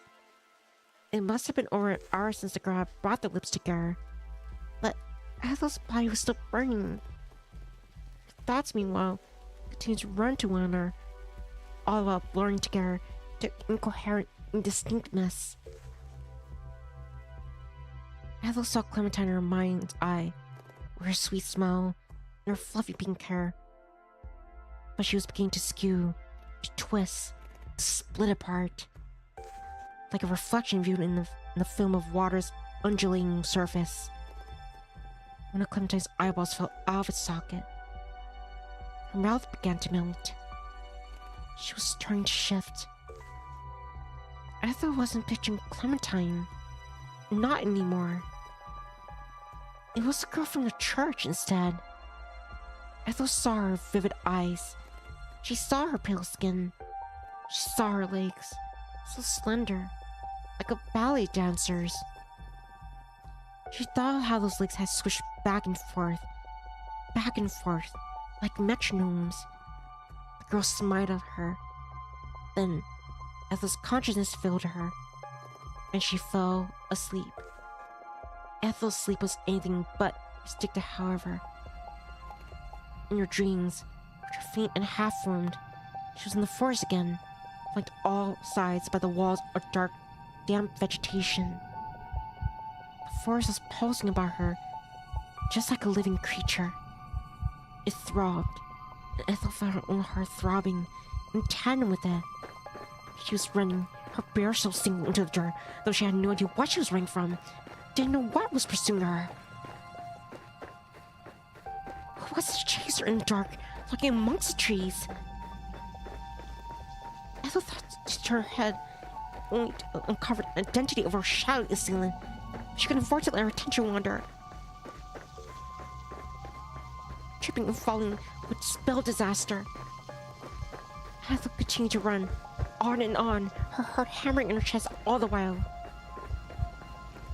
Her hair fluttering as she skirted the trees, and her long shirt built about her. She turned this way and that way, searching desperate for an escape. Part of her already knew that it was already too late.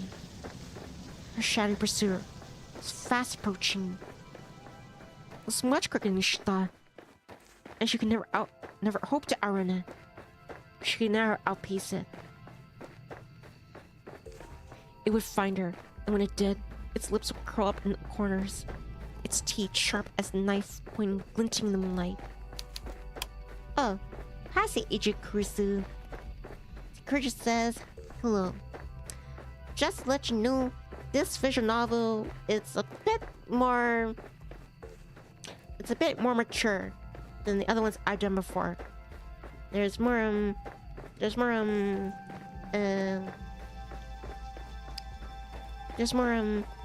deeper descriptions about certain actions. No explicit imagery, but yeah, there'll be colorful words in here.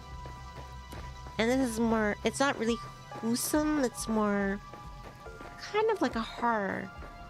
Also dark. Hi, Dimitri. Teacher says, hi, beauty. Let me give you and Kurisu a quick rundown. But like I said, just a heads up if you're not into this sort of thing. This is a dark Yuri. It's like kind of like a horror. I don't think there's gonna be a conventional happy ending, and yeah, the descriptions of this are much more they could get very spicy. But yeah, basically Ethel here, she was left alone home by her family because they went to vacation Australia. She's a university student, and she's going through some things, so she decided to take a walk in the woods. And she came across a strange girl in the church, a church in the middle of the woods. She didn't get a name from this woman, but yeah, something very peculiar is happening. Ah, I see, Kirsten. Kirsten, yes, I did see your messages at Discord. But yeah, this is what it's about so far. Yeah, Ethel, yeah, her problems are she just went through a breakup with her girlfriend Clementine, and she feels like she has a very low self-esteem,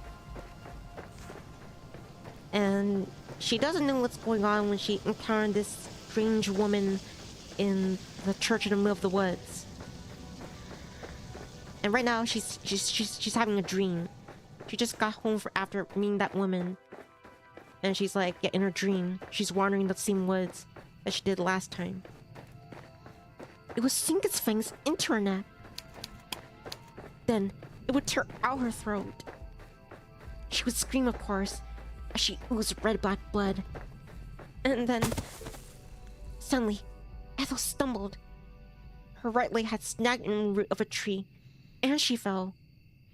She tumbled forwards, her arms flapping, her eyes wide and afraid. But she didn't hit the ground.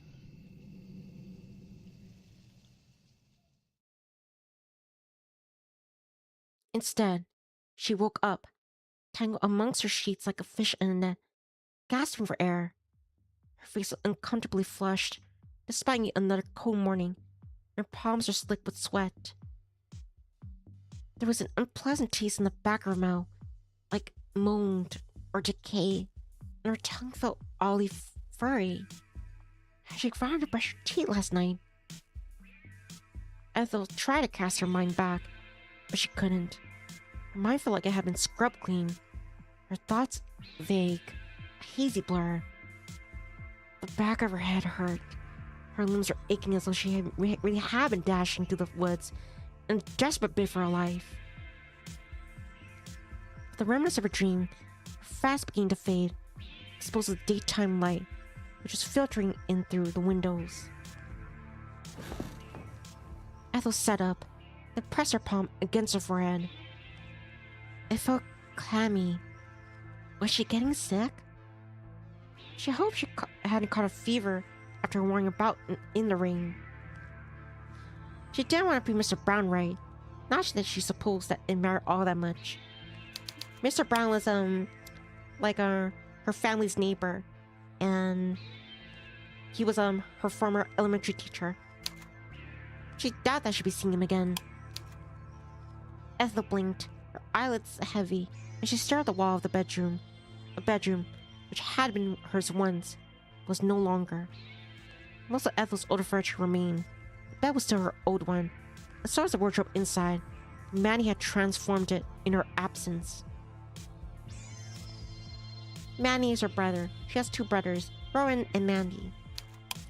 Ethel's old books and her journals and her little collection of ceramic fairies had all been thrown out, replaced with trophies from Manny's various football matches and his favorite sports manga.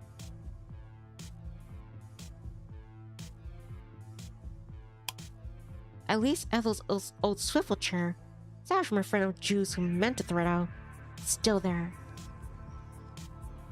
Ethel's ancient PC, however, had been chucked, replaced with a brand new model with a translucent case which looked like a display of pyrotechnics.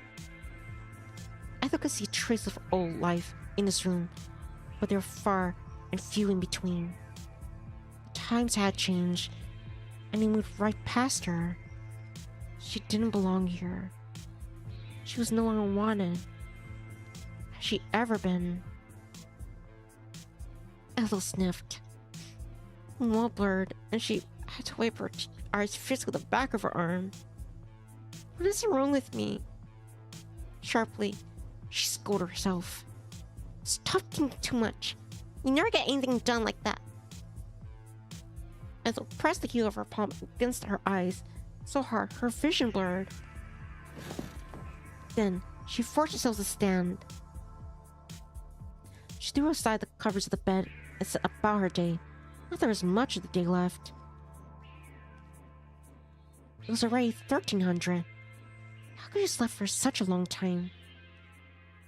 At university, she had gotten into the habit of waking up early in the morning, at 8 o'clock, if not sooner, for her lectures. She'd been letting things slide at her parents, maybe because she hadn't gotten into the haughty spirit. She didn't have any lectures to attend, so no reason for her to get up with the rising of the sun. She didn't have anything to do, nor anywhere to go. Full stop. This thought was depressing, though, as a realization that she only had about 3 hours of sunlight left to her. Thanks, Yuri. Hug for you. The days were short lately. The nights are so long. It was cold too. Ethel shivered as she changed our pajamas into her casual clothes, the same sweater she wore last night, and the same shapeless skirt which I had left to dry on the radiator. She didn't care enough about her appearance to riddle about her inner suitcase or any clothes. Everything hung up inside the wardrobe now belonged to Manny.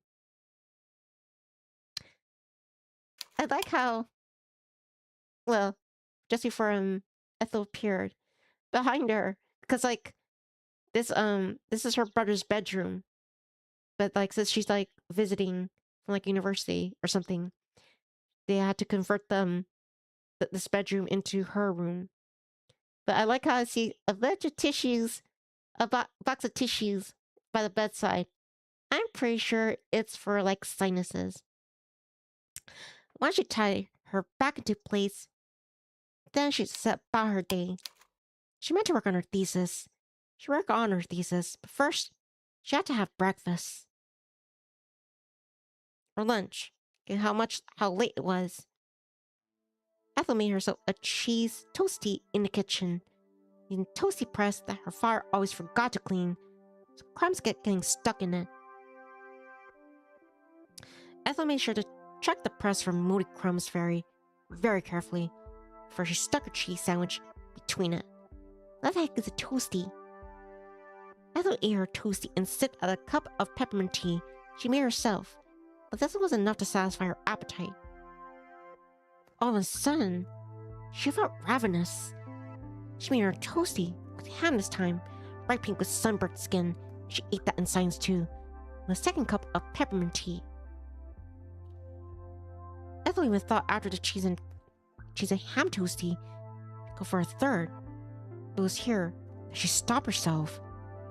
There wasn't much bread left, or cheese, and she didn't fancy trekking to the corner shop. She wasn't in the mood for human interaction. Ethel watched the toasty press in the sink, if only to stop herself from daydreaming about a third toasty, and set it to the rack to dry alongside the butter knife and her plate. I guess it's like a waffle presser. This task accomplished, she brewed a third cup of tea. There's still plenty of tea bags at least. Then she took her mug to the living room. She would work on her thesis later. She still had time. First, she wanted to see what was on TV. There's nothing wrong with that, was there? She needed to relax. Ethel flipped through the channels, but nothing caught her fancy. They're mostly showing old Christmas movies, Santa Claus, and the like. It was appropriate, Ethel supposed, given the season, but she wasn't in the mood to watch any Hollywood actors wearing fat suits going ho-ho-hoing. For want of wanting anything else to do, Ethel wound up rifling through the DVD shelf. Dubs here at Nivni. Might have thrown away her old wind chimes and her fairy figures, but her DVDs were still here. Boxes of Buffy and the Vampire Diaries, and Doctor Who. After the liberation, Ethel settled on Supernatural. She'd seen the series multiple times, but the adventures of the Winchester brothers always cheered her up. The series was old and it was definitely corny, but there's all of that appeal. It was fun. And that was something Ethel's life severely lacked. Ethel watched 5 episodes of the first season of Supernatural, and you start on the 6th. She paused at intervals to make herself fresh cups of tea, or just snacks from the kitchen. Then, before she knew it, the day disappeared. When Ethel checked her phone, she saw it was only 2100 hours. Where had the time gone? Ethel gnawed running at the end of her plate as she waited on her options. It wasn't too late to start out on her thesis, she supposed. She wasn't tired despite being pitch black outside, partly because she had woken up so late herself. She could still make progress if she applied herself. She just had to focus. She could... Oh! Ethel's thoughts were soon interrupted, however, by ringing in the kitchen. It was a rarely used landline. Someone was calling her. But who? And why? It wasn't too late to receive any calls. Her Ethel hoped stupidly that it was Clementine calling long last to check up on her. She seemed to dismiss this thought, however, as a fleeting fancy. Clementine had spoke to her in over a fortnight. Ethel couldn't see any reason why she would do so now. Now she hadn't bothered to call during Christmas or on New Year's. Wow, what a friend. There was nothing special about that day. It wasn't anyone's birthday. Besides, if Clementine hadn't wanted to call her, she would have called like Ethel's ancient Samsung. Ethel's mobile had been silent all day, however. The day before that, and the day before that. It wasn't as though Ethel had no friends. Even her social pool had dwindled significantly after she broke up with Clementine. Feed her pain, lady. None of them wanted to check up on her, however. It wouldn't be a friend then. Who was calling? It was far more likely that it was her parents. The phone kept ringing, sound shrill and pleasant as it echoed inside Ethel's skull, and she winced. Alright, I'm coming. Ethel got to her feet and shuffled her enthusiastic way into the kitchen. Then she moved the phone, a bulky, boxy thing, from its cradle and held it to her ear. Hello, this is... Oh, hello there, honey. I'm glad I finally got to go through you. It took a minute. I was worried I was having trouble with the connection. I texted you a couple times, but you didn't reply. I started worrying about you all alone in the house. How have you been? Are you hanging in there? Everything's okay with you, isn't it? Ethel took a step back, unnerved by the sudden deluge of the words from the other end of the line. She wasn't sure how to answer this. How had she been hanging in there? Metaphorically speaking. She was still alive at least, but she didn't necessarily feel like it. Her sleep schedule has been shot. She still felt half awake. Or maybe that should have been half asleep. There was a pause, and then... I'm fine, I guess. Hi, Julie. Just hi to me. I'm filing in New Jersey. How are the grandparents? I bet they're so delighted to see you. I've got lots of hugs. That's great, Effie. I'm glad things are going well. And what time is it over there? It's 8 here. And we've only just woken up. We're on our way down to Brecky soon. That was very much like Lauren. She had a way of like emphasizing her own speech. Break it down words like one might when talking to a baby, regardless of whom she was interacting with. I'm glad to hear that, Julie. Yeah. Hopefully, seeing them, being with them, helps abate some of your, apprehension. How are they looking? How are they feeling? Ethel did wonder sometimes when she was feeling especially cynical. This is a habit Lauren had picked up from TikTok. Her attempts to make her videos to be inoffensive and toothless. But Lauren had always been like this long before becoming a micro-influencer. She had embarrassed Ethel plenty during her school parents' evenings. Lauren would, without any trace of irony, ask where her then teenage daughter had a good girlie who had not been up to any... But I'm waiting for Manny. Ain't no way he's like in the mornings. He's awful for it. Oh, yes, I know. Ethel knew this only too well. She had been receiving of Manny's sour stares more times than she could count over the last couple of years. To come back to her parents from university. Manny had been sweet enough when he had been a child. Ethel could still remember the way he clung to her, begging her to play with him. They undergo a drastic transformation once puberty had hit him.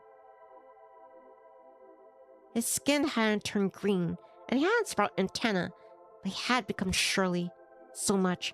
Ethel sometimes wondered where her parents should have called him Moody instead. That's a good one, Manny Moody. Manny also had become something of a night owl, It wasn't uncommon for him to stay up until the early mornings. He would commandeer Rowan's old laptop when Ethel was at home, and he could no longer access his fancy PC, but he was too old to run his favorite games properly, that it stuttered and lagged. Besides, parting from his game PC always put Manny in a bad mood, and when he lost a match on Rowan's laptop, his cries of disappointment would filter through the thin walls of the house. It looked like Manny was up to his old tricks even in Australia. Maybe the jet lag could be contributing to a factor to his inability to wake up. Well, whatever the case, Ethel didn't begrudge her mother for having to wake him up. Although now, she thought about it, the task of waking Manny up had probably fallen upon Jude's capable shoulders instead. They were a lot bigger than Lauren's. It's almost 9 here, Ethel said in response to her mother's earlier question, by which, though Ethel could not see, she was sure it made her mother blink. In the morning, dear. No, in the evening. It's pitch black outside. Australia's 11 hours ahead of the UK, remember? Oh, yes, 11 hours. You're always on top of these things, Evie. You're such a smarty pants. I don't think so. Oh, but you are. Don't be so hard on yourself. You need to learn how to take a compliment. Now, how's that thing you've been working on? Thing? You know, the thing. The thing for Yoon. What's it called again? You're referring to my thesis. Yes, that's right. Your thesis. How's it going, baby girl? Well, I would hope you didn't miss out on coming to lovely Australia after all for it. Everything's alright, I guess. That's great, honey. I'm glad to hear it. Your mind is ring for you. You got this. Laura might not have understood what Ethel was stunning, but at least her support was genuine. Ethel knew her mother really was rooting for her, regardless of what happened. They were about as different as it was possible for a mother and daughter to be. Lauren's love for her daughter was sincere. Ethel was quite fortunate, really, to have her parents who did care about her so much, even if they didn't understand her. She appreciated everything her parents had done for her. But that only made her feel worse, for fudging the truth.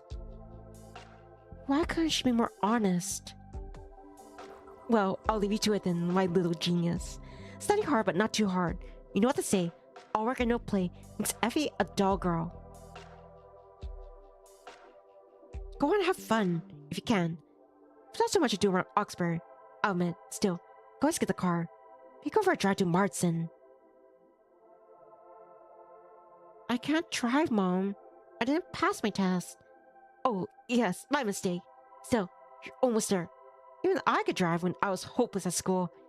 Miss Pike always said I was thicker than a brick wall, and she was probably right. You should be able to manage your driving test easy peasy. Clever cogs like you. There's nothing to it. Just look at anybody and be golden. Thanks. I'll try to keep that in mind. Atta girl. Now I must be off. Looks like Jude's finally managed to get Manny out of bed. And about time too. He was like sleeping like the dead. I'll speak to you later, Effie. Have a nice rest of your night. Not as much of a night left. Tired now. Yes, good night. There's a click on the end of the line. Then there was nothing. Lauren had gone. She left her sad, serious daughter, who was sequestered away in her too small home in great and desolate Oxbury, turned to the sea and to surf exotic Australia. Well, the sea and surf would come later, probably. First, Lauren and others would be going down to the dining area, ready to either fill of fried sausages and fried mushrooms and baked beans. Ethel frowned. Laura ate just as much as she did. If not even more. Skinny as a post. Ethel, meanwhile, couldn't look at a full English fry-up without gaining weight. Life could be so unfair. Speaking of food. I could feel her stomach rumbling. It was time to read through the fridge again. But some luck, she had to find something worth eating. Ethel commenced her search and soon was aware of some spoils, which looked promising. At the back of the fridge, covered with a taut layer of cling film, was a shallow baking tray for our mother's cherry pie. Lauren was the best cook. She tended to wing things, and the culinary creations always end up overcooked or underdone as a result. But she was always surprisingly a decent baker. Lauren's grandmother, Ethel, Ethel's great-grandmother, whose name she had inherited, had taught Lauren the arcane art when she was younger, and Lauren had been very close to her granny. Lauren had taken her granny's recipe to heart. She practiced and perfected them for birthday parties, village fêtes, and charity sales until her brownies and blondies and chocolate chip cookies became the talk of all the mothers at Oxbury Primary. Lauren had stopped baking quite so much once Maddie had grown up, but she still liked to dabble from time to time. There was where this cherry pie, seeing the bottomless shelf of the fridge, had come from. Lauren had been anxious the night before her flight. She was afraid of heights and terrified of planes, and hadn't been able to sleep. Not knowing what else to do with herself, she got downstairs at 2 in the morning, wearing her favorite pink nightgown, which made her look a bit like the stuck-up poodle from Oliver and Company, and she began to bake. When Ethel herself had woken much later, and when in the afternoon, her parents and her brothers had already left for Luton Airport. They hadn't woken her to wish her goodbye, but perhaps they hadn't need to. They had said goodbye the night before, and in any case, Lauren had left her daughter a note. "We already left for the airport, love," she written. The loopy cursive, Lauren's spelling wasn't the best, but her handwriting was a work of art. Picked out patchy blue bureau, so don't worry about us, and wherever you are, I'm sure we'll be fine. "I couldn't sleep last night, so I made cherry pie. It's cooling in the fridge right now. Have as much as you want. If you don't, it'll go to waste. I love you, Effie. See you later. Stay safe. Kiss, kiss, kiss." That was one of the things Ethel liked about her mother. "Kenny sis, did I miss anything?"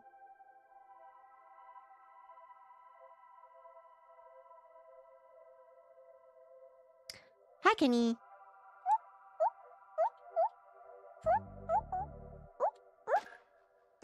Where? That shouldn't mean too much to summarize. Also, I think I'm gonna stream maybe like an hour of this, like at 7-Eleven, maybe like around 8. I don't know. But yeah, this is Ethel. She's a university student.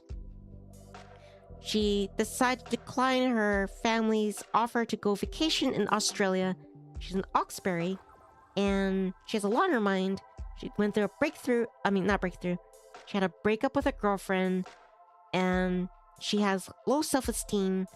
So she decided to go one night into the woods to clear her mind, and then she came across this strange woman in a abandoned church. They had peculiar encounter, a close encounter, and yeah, that's pretty much what happened so far. That's one of the things Ethel liked about her mother. They might not have seen eye to eye on a lot of things. Lauren was exactly stingy with her affection. Ethel allowed herself a small smile as she took a cherry pie from the fridge. It had been a few days since her parents left for Australia, and she had been gazing on the pie in their absence. Alright then. Hug for Kenny. Another head pat? Okay. Head pat. Thanks, Kenny. Just in case anything happens.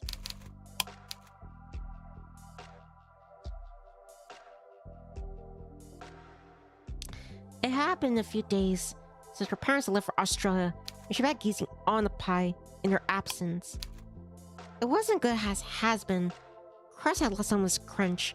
The cherries aside their contradictory sweet sharpness was much more than edible. There was only one slice left, and Ethel meant to make short work of it. She slid the remaining slice of cherry pie on an old IKEA plate, which she then shoved inside the microwave.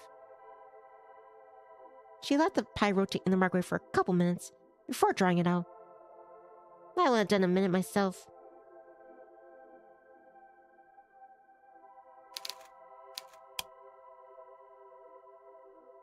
Alright, Kenny. Work hard, but not too hard. Kenny says goodbye for now, and good night, my adorable Nivni. Good night, Kenny. Thank you for watching and listening. I'll see you next time. Alright? Take care. Bye. The center of the pie had cratered, and the bright red. Aw, really? I'm flattered. Thank you, Kenny. That means a lot to me. But yeah, I'll see you next time. Try not to, don't overdo it at work. The center of the pie had cratered, and a bright red cherry filling looked almost garish. It was streaked across the plate, bright enough to be obscene. Darker piece of cherry among the lighter or inoffensive sauce, unnerving, like blood clots. Ethel was reminded rather forcefully of the toilet bowl during her period, and her stomach turned. Maybe she wasn't as hungry as she thought.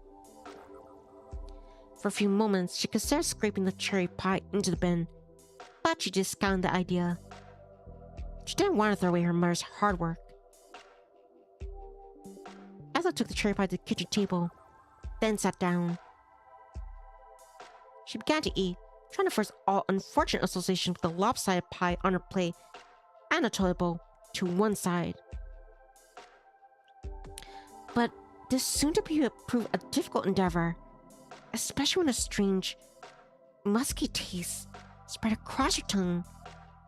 Ethel's nose wrinkled. What was that? It tasted like Jude's compost heap in the garden smelled of dirt and, like, decay. Ethel had sampled her mother's cherry pie numerous times in the past, even less perfect pies when it had burned in the bottom, but I never tasted quite like this. Ethel swallowed her mouthful of pie as she could. Then she examined it. It looked normal at a cursory glance. But a quick excavation of the underside with the tines of a fork revealed something rather alarming. The crust which encased the pie was a uniform gold, had endured a troubling transformation process. The pie crust was freckled with discolored patches, ghostly white, and more worryingly, a sickly lichen green. Was that mold? Ethel's stomach, which had felt uneasy ever since waking, lurched. She felt like she was going to be sick, but she didn't want to be. Just like someone felt faint at the sight of blood, Ethel couldn't stand the sight of vomit. A fact which had made very popular at Madeline Dawes' sixth birthday party. Madeline had forced them all to play a game overseen by her mother. The participants had to stay as stuff as many marshmallows in their mouths without gagging. One girl, Naomi, had managed a whopping 21 marshmallows before her gag reflex had kicked in. She had thrown up a horrible pastel pink semi-thick sludge which oozed, not trickled, down her chin and onto her frock. Naomi's vomit had smelled awfully acidic, but had sickening coolingly sweet at the same token. Her vomit semi-solid and full of pale pastel chunks of marshmallow. It had been the smell of it, more the sight of it, which turned Ethel's stomach. Her innards had twisted like kneaded dough. Then, in sympathy for Naomi, she had also vomited. This had triggered a chain reaction by the end of Madeline's party, Fortune had emptied the contents of her stomach all over Miss Doll's new install Siberian white carpet. Well, to be fair, it was your guys' idea. What are they thinking? Having kids stuff marshmallows in their mouth. That's irresponsible. Ethel hadn't been invited to Madeline's house again, though Naomi had. Ethel always found that unfair. Naomi had been the one who had thrown up first, but it didn't matter who done it first. It mattered that Ethel had, because she only been there under duress. A pity invitation sent by Madeline's mother, because she knew Ethel didn't have any real friends at Oxbury Primary. Madeline's mother had stopped paying her after the great vomiting incident, however. Man, what a finch. This memory brought a fresh flush of shame to Ethel's face. She swallowed the bottle, which was rising in her mouth, thick and fast, and pushed the moldy cherry pie to one side. Then she leaned back in her chair, pressing her hands to her cheeks, trying to force herself to breathe. What was she supposed to do with the rest of her time? Dump the cherry pie. She supposed she could always play the violin, but the thought didn't fill her with much excitement. She couldn't see the point in playing if it didn't make her happy, but that was where the problem lay. Nothing had been making Ethel happy as of late. She thought about what she wanted to do. All she could see was a void, blank, and empty. Ethel continued to sit there, her neck pressed up uncomfortably against the back of her neck, her cheeks sticky from cherry pie. She was sure, though, she couldn't see herself, that she must have looked like an awful mess. But the girl yesterday in the church had been nice to her, nicer than she probably deserved. She called her pretty. Then she kissed her. The thought of this kiss was the forefront of Ethel's mind. Then she flushed. Maybe she would go and see that girl. It wasn't as though she had anything else to do. Ethel rose from the dining room table and padded over to the front door. And once there, she put on her shoes, which were old and worn like all her other clothes, insides worn away from rubbing against Ethel's shoes, her soles. They felt a little too snug around her feet. Perhaps she had to buy a new pair, but Ethel endured it. The physical discovery was a worthwhile trade-off for the reassuring familiar fit of them. Dressed and ready to wear the great outdoors, Ethel retrieved her father's torch from his toolbox once more, where it slumbered in the dark alongside his other tools, his screwdrivers, Allen keys, and other bits of pieces Ethel couldn't name. Now armed, and feeling lit like a discount knight from an old fairy tale, Ethel then left the house.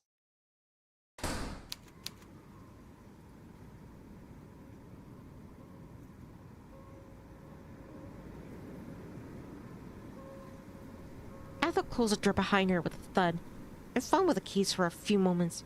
She tried to jam them rather futilely into the lock. First, she realized she was trying to use the back door instead, the back door key. Ethel seized flesh at this folly. There was no one else around to tease her for it. She didn't come back home very often. She got some things like this mixed up sometimes. After locking the door, she then set off into the night, the rickety gate fencing the family's house creaking beneath her fingertips as she opened it. She hoped that she'd be able to make it into the woods uninterrupted, but the distinct, high-pitched sound of a dog's barking made her pause.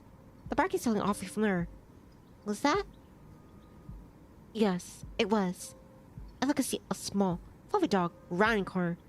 One of such diminutive stature, and with such flappy ears, it looked like a little toy, brought to life. There was a red collar around its neck, bright and glossy, like the glazed exterior of a candy apple, and a leash attached to the collar. The leash extended upwards into the gloom, and was wound about the fingers of a man whose height eclipsed a dog to a comedic degree. The dog could only be Sparky, while its owner was Mr. Brown. Ethel hung back, looking shy and stupid, half hoping that Mr. Brown hadn't seen her. She didn't want to get involved in conversations. Part of her hoped that, by slipping into shadows, he might walk past her, but to her disappointment. Well, now this is a coincidence. I didn't expect to see you twice. Not 2 days running. Ethel wasn't slender, or insubstantial enough to slink into shadows, not as she fancied from the girl from the church could. All she could do was stand there, feeling foolish. Mr. Brown approached her. He blinked, then said, Ethel, are you right? Ethel knew Mr. Brown was being nice, at least that's what he was attempting, but his niceness rankled. Why do people keep asking her that? Did she really look that miserable? I'm fine. I just thought I'd go for a walk. Another walk? Mr. Brown raised his eyebrows, which were full and bushy. Didn't you get your fill of exercise last night? No, well, I just wanted some fresh air. Ah, yes. Air is very fresh around here, if nothing else. It's a nice change from the city. Or should I say, I've not lived here for almost 30 years. You used to live in the city? Ethel didn't mean to take interest. She didn't want to carry this conversation out longer than it had to, but she couldn't help herself. She only see Mr. Brown as a teacher, her authority figure who exists solely to tell her what to do, or often than not, what not to do. She never thought about his past before. Why would she? Had not long ago that Ethel had been a child. She hadn't realized that other people actually had lives of their own. The world didn't revolve solely around her, and her aching desire to be accepted by the cool girls in the class went horse riding and had sleepovers and braiding one another's hair.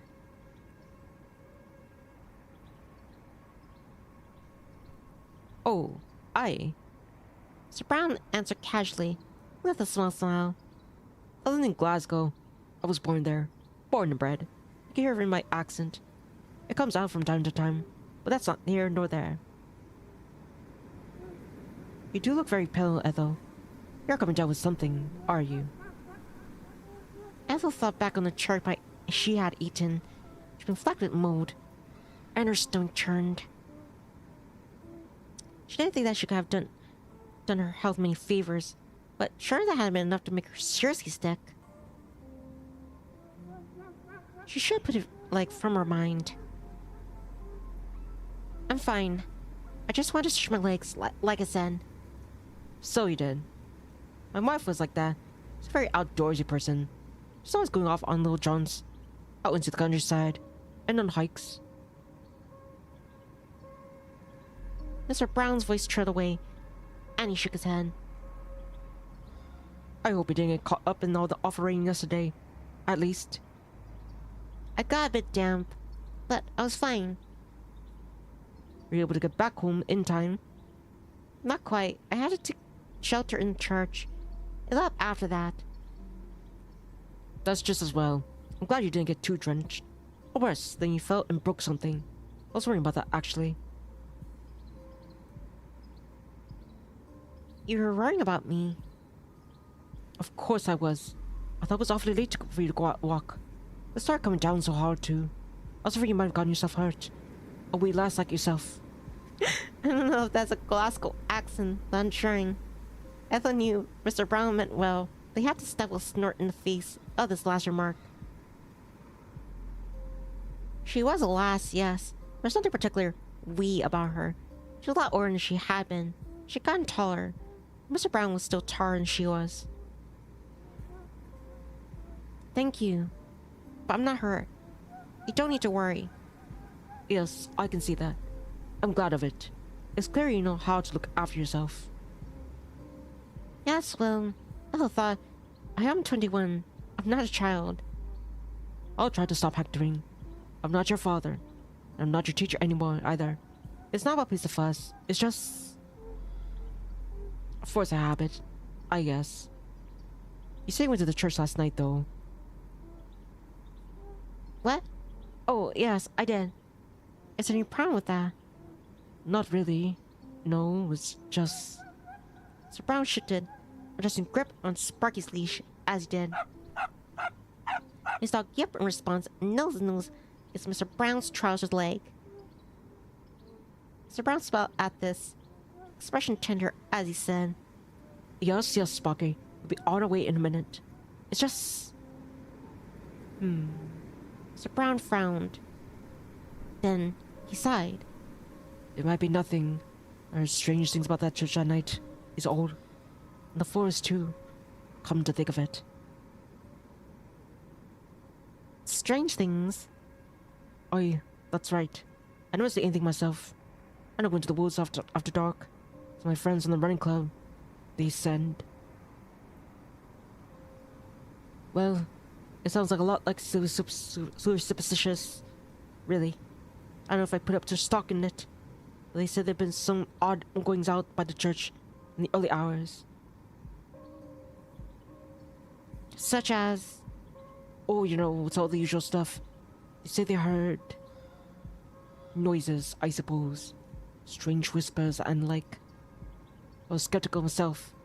That must have been down to some small animals. Rabbits or the like. But they rather insisted that something's going on in the forest. I can't say I never heard of anything out ordinary myself. But like I said, I'd go out there at night. It seems like a trip to the emergency room waiting to happen.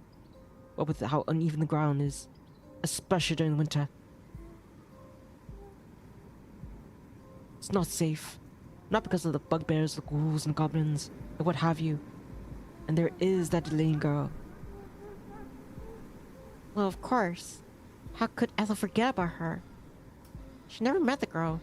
She hung around Oxbury like a ghost. It was impossible to ignore her.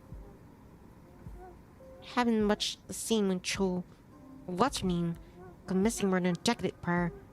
Ethel had been in primary school then. She hadn't understood the significance of a teenage girl, only 14 or 15, seeing out of her parents' home late at night and disappearing without trace within the woods. Well, Ethel said without trace. More of like Cho had been found than nameless doe.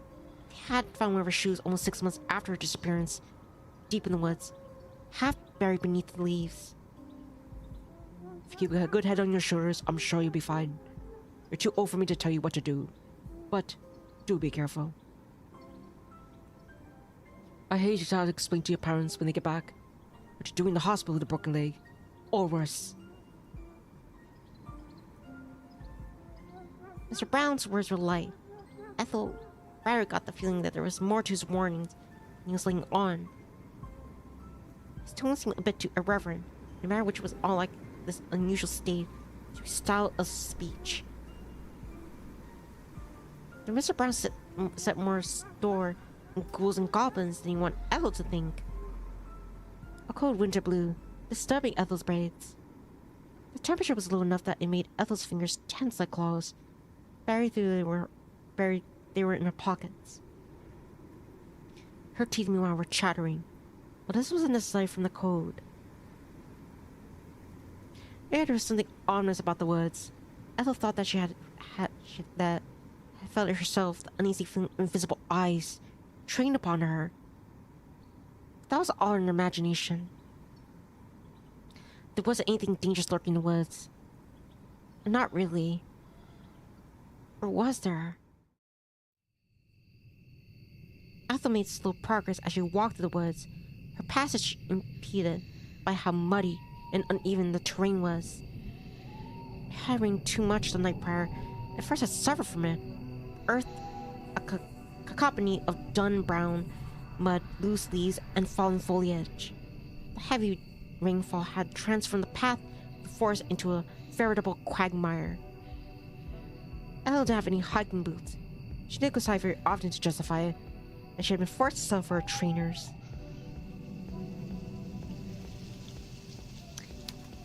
I just have... It's so weird for me, but I get the image of like someone walking with like, you know, hiking shoes or is it like cleats? Or like the metal spikes scraping on pavement. I don't know. That just comes to mind. Trainers are relatively sturdy. The heels aren't particularly thick. They stuck into the mud with every single step she took. Ethel tried to go as carefully as she could. You know, she's clumsy. She didn't want to take a spill when the ground was so muddy. But she did still stumble on several occasions. During one particular anxiety-inducing moment, her right foot caught in Chibu, and she nearly toppled into the dark. Fortunately, the tree trunks which the aforementioned root have attached to was in the immediate vicinity, and Ethel had been able to use it in order to steady herself. That really happened in close call. Ethel delved deeper into the woods, trees spouting about around her like a pagan monument. Typically, when Ethel walked into the woods, she would hear the wind through the boughs of the trees and nocturnal animals, moles, and rabbits snuffling about in the undergrowth. Oxbury's forest never really slept, no matter how late the hour. There was always something to see, and it was too dark to see. There's always something to hear. Ethel couldn't hear much of anything. However, as she traversed the forest, the squelching sounds of her own footsteps and her nervy inhalations. It was quiet, perhaps too quiet. There's also something eerie about it. Many of this too could attribute to the rainfall. It had poured down rather a lot the night prior, so much the leaves still looked damp from it. Late night animals with inquisitive notes in their scrambling claws must have taken refuge still in case another storm was brewing.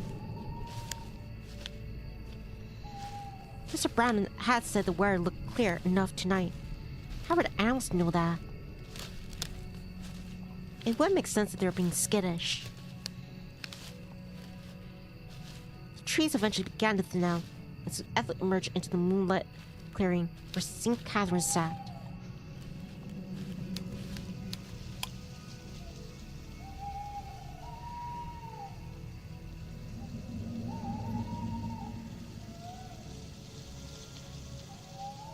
The church didn't exactly loom out of the darkness.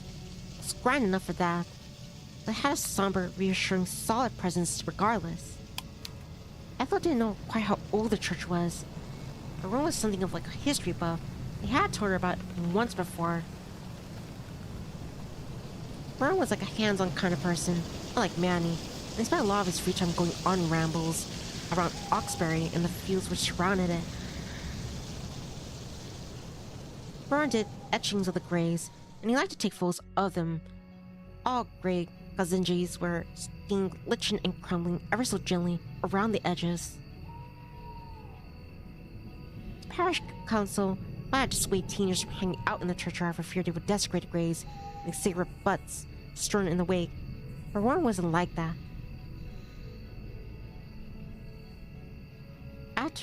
At 17 years of age, he was one of the kindest, most conscientious teenage boys Ethel knew, which wasn't saying much given Rowan was the only teenage boys she knew, but still, if Rowan had been there, he could have told her where the church had been constructed down to the exact year. He could have told her about the history of the stained glass window, which Ethel always thought a curious addition for such a small, humble church. He probably knew when the window had been installed, who would depict it. He probably could have told her the name of the glazer who made the damn thing. But Warren wasn't there. He was in Australia, with Lauren and Jude and Manny, and though he shared these nuggets of information with Ethel once, she had already forgotten all of it. Ethel felt a brief flicker of guilt over her awful memory. What a chaos big sister she was. All thoughts of Rowan soon disappeared, and she took steps towards the church. Its wooden door was ajar. It was only ajar by a small crack. A hair's breadth, in fact, was enough to instill in Ethel hope anew. Maybe the girl really was there. Was she waiting for her? Ethel pushed the door open just a notch, then slipped inside the church. The sound of the old door opening seemed uncomfortably loud in the near total silence, and it rent the air quite clumsily. Ethel winced as she heard its low, obnoxious creaking, which sounded like the malcontent rumblings of a mighty whale's stomach. She hadn't wanted to spoil the magic of this girl singing, but it was too late. The silence had been broken. Ethel knew the girl would soon turn her head, and she did. The girl turned, her dark hair fluttering, half melted into the darkness, as though her hair was made of shadows. She took a step forward, her skirt swishing, and she said, "Ethel, I was wondering if I would see you again. I was getting so bored and lonely, waiting for you." "You were?" "Of course I was. I asked if I could if you see me again, didn't I?" Oh yes. Yes, so you did. It's true that the girl asked during their last meeting. Ethel hadn't really believed in it. She hadn't thought the girl cared. Why would she? She was beautiful. Ethel was with you here. This old church feels a lot more homey. Now then. The girl took a seat on one of the pews, then patted the empty space beside her. "Won't you sit down? There's an awful lot I'd like to ask you. Only Magic gave the service last time." "You're still an enigma to me. I can call you Miss Mystery." "I think I could do the same about you. I still don't know your name." "All in good time. First, I want to ask you, what's your story?" "Story?" Ethel frowned. "I don't think I really have one." "Oh, don't be silly. Everyone has a story. You had to grow out of the ground, did you? Like a turnip?" "Well, no. You must have a story to share. Parents, grandparents, maybe some siblings. Hey, did she have like a couple brothers?" "I do. Yeah. Matt and Rowan, they're both younger than me." "And? What are they like?" "Manny is... he's... well..." Ethel paused. How could she put this tactfully? It was hard to talk about things about Manny while trying to maintain a veneer of politeness.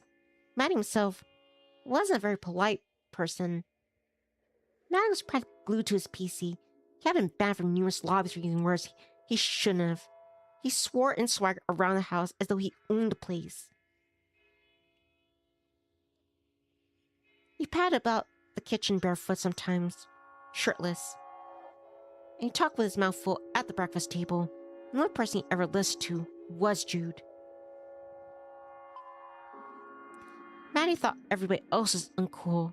Ethel in particular, because she was shy and awkward. She had an awful acting year last year of secondary school.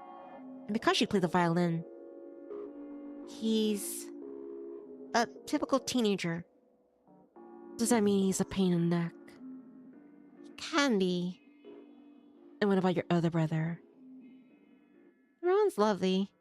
He's not like Manny at all. He's very quiet, actually. Mostly keeps to himself. Mom's a bit worried about him, as it happens. Yeah.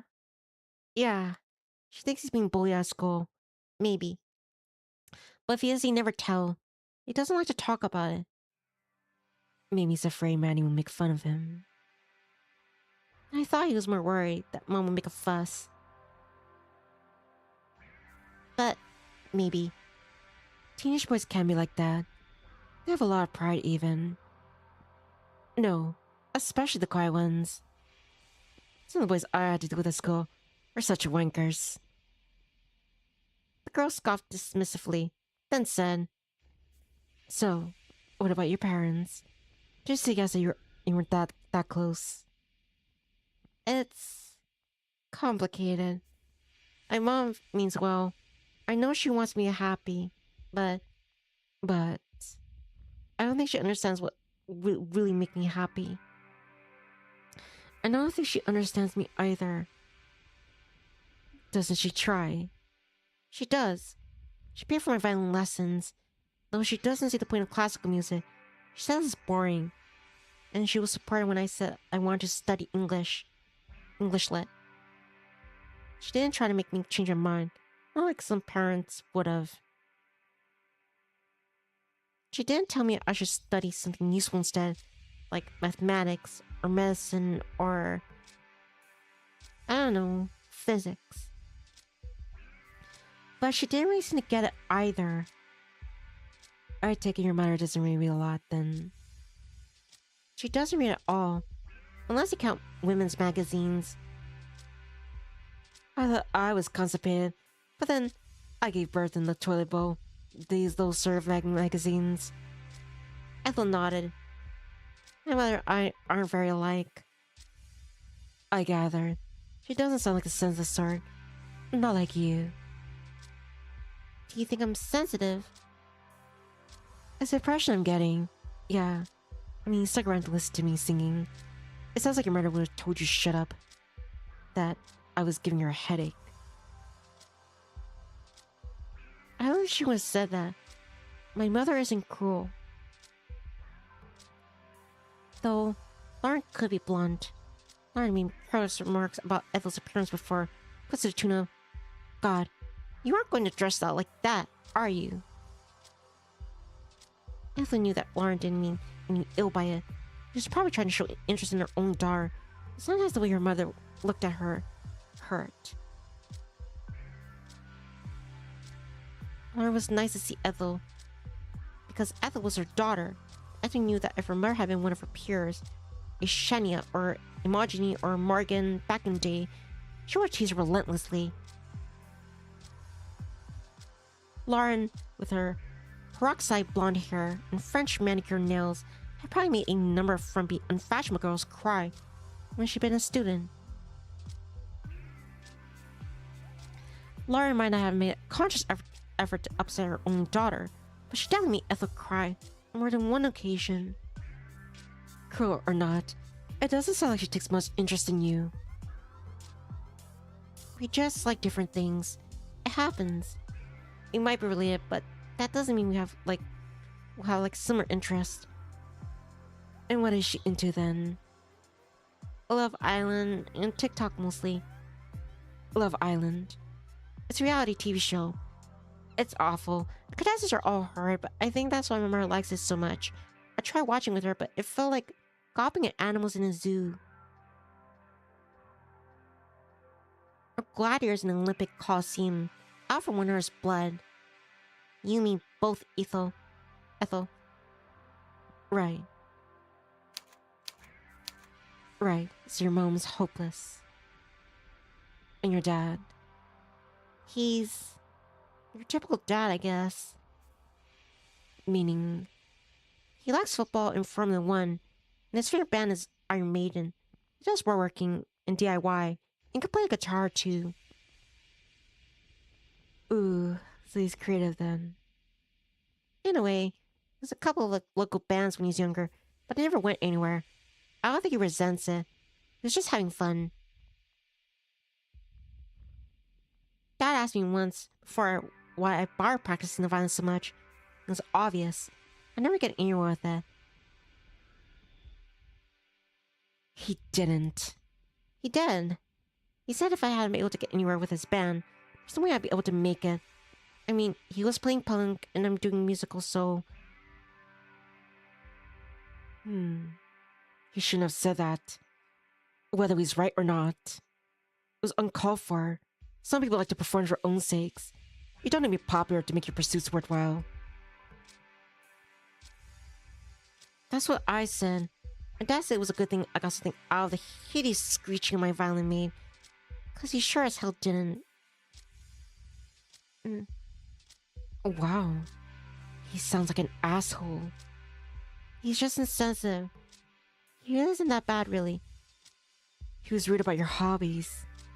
No, your passions. I think that's plenty bad, especially coming from your father. I thought parents are supposed to support their children. There are lots of different parents in the world, a lot of different children. I think I'm quite what either my mom, my mother, or my father wanted. Yeah. Well, parents can choose their kids, but kids can't choose their parents either. I doubt you would have stuck with them if you could decide. Would you? Well, Ethel thought of her real parents, the lead groom Lauren, and the wannabe rocker Jude. Then, she thought of her parents she had imagined for herself while growing up. A sweet, sensitive couple who appreciated the arts and who encouraged Ethel in her musical pursuits. She thought of the upbringing she could have had. A Parisian apartment which overlooked Avenue Montague. And sighed wistfully. I guess not. I thought as much. Your folks sound rotten. They're not so bad. But it is nice being able to talk about my interests with somebody who seems to care.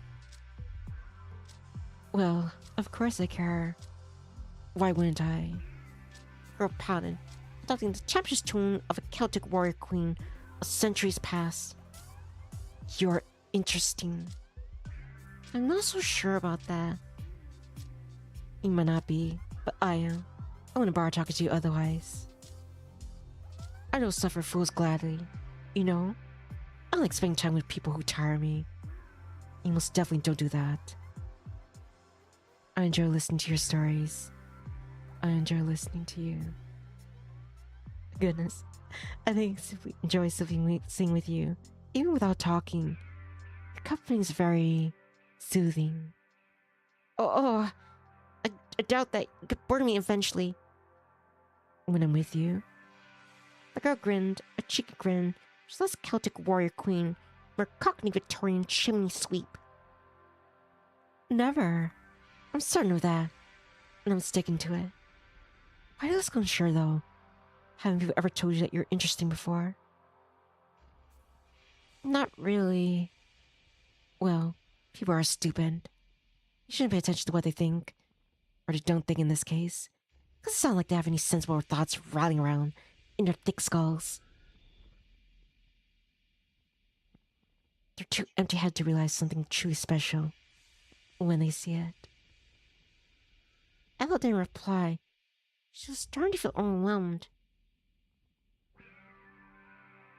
The girl's words were so forceful, Ethel felt oddly breathless in her wake. Stunned to silence, Ethel had never been forgiven any cause that she was anything special. In fact, it was quite the opposite.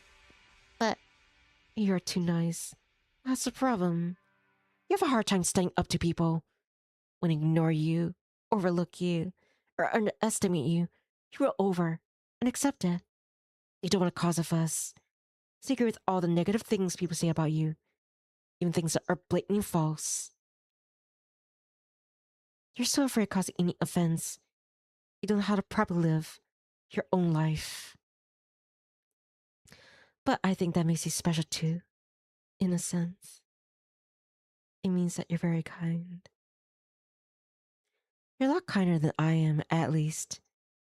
I never let anybody insult me like that. the girl leaned in as she spoke, cupping both Ethel's cheeks with her hands. The girl's skin might have been cold, almost inhumanly so, but words that poured from her lips were so warm to make Ethel's body tingle. It was a dark, cold night, but she was beginning to blush. Ethel couldn't help but be self-conscious about this. If Shani were there, she would pounce at even the small sign weakness. But the girl didn't use it against Ethel. She wasn't trying to hurt her. Her voice was even sweeter than honey, as she said, But maybe that's why we get along so well. You can make up for what I lack.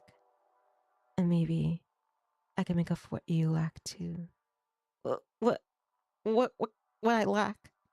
The girl nodded. If you can't tell what people you want, Then I'll have to do it for you. And what makes you think you know what I want? Oh, I think I have a pretty good idea. Not bad being honest with your true feelings. Verbally, at least. But sure, regardless, all over your pretty little face. Pretty? Yes, that's right.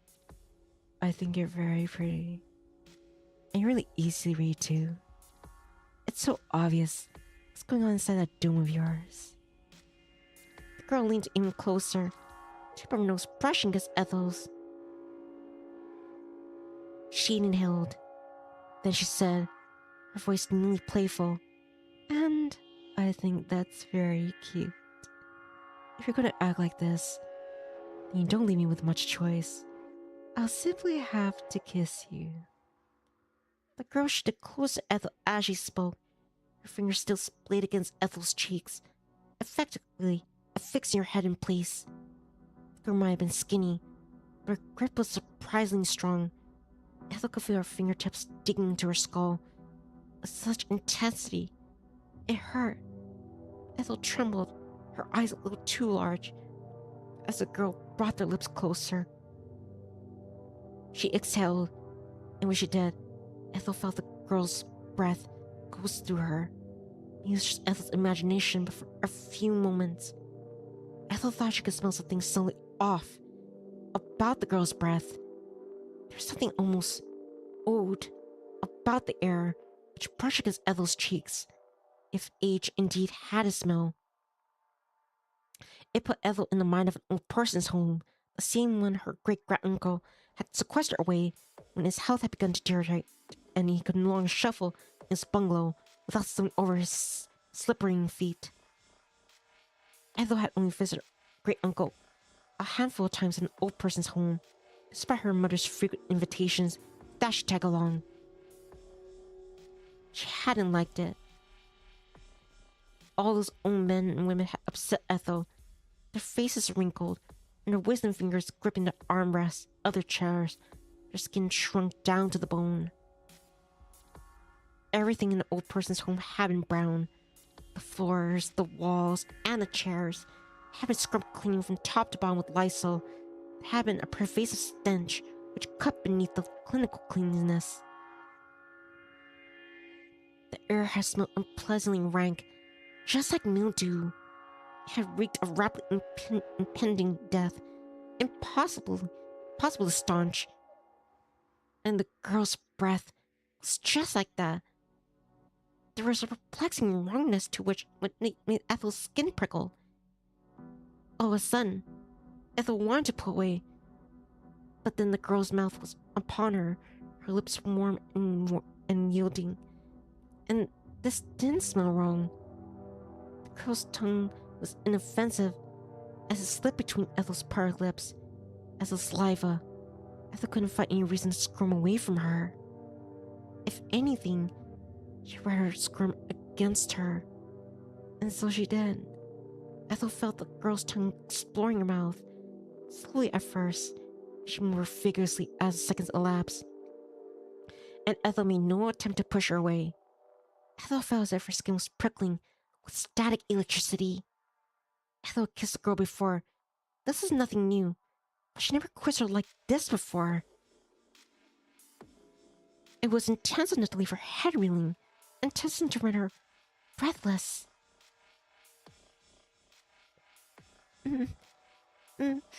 Speaking of her breath, Ethel soon realized she hadn't been holding it. Her lungs were burning. This kissing spell hurt quite this much. Ethel had never been quite this tensely before. Not by Clementine. Their makeout session was now beginning to seem almost demure, and when they escalated to roving hands beneath shirts, roving hands between thighs.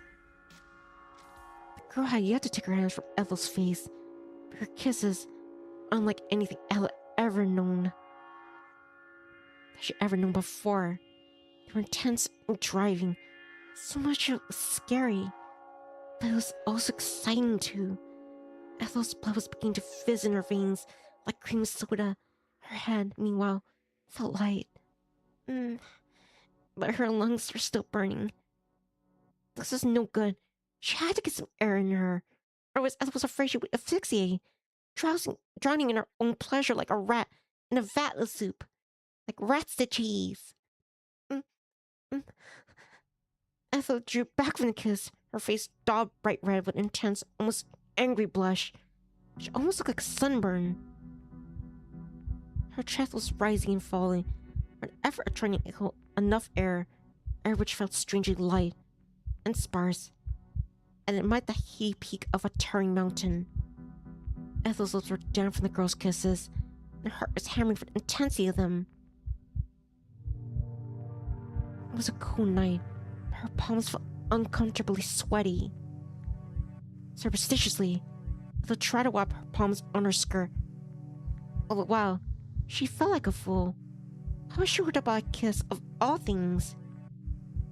It was hardly her first, but she never felt anything like this before. It felt just like a dream. Do you like that then? The girl addressed Ethel directly, eyes boring to Ethel's, as if Ethel were a prey. The girl, the predator. It wasn't too much for you, was it? Ethel didn't know. Everything's too much in the moment. Even existing seemed a bit difficult art, especially when her brain was so very labored. She felt as she had her back in secondary school, flagging behind her classmates in the middle of a cross country. Her heart wanted to start hammering. The girl's affection had been too far to cling. She poured into Ethel's mouth. Her kisses sweet like molasses, like candy floss, like cherry pie. It was all too much. It was all too overwhelming.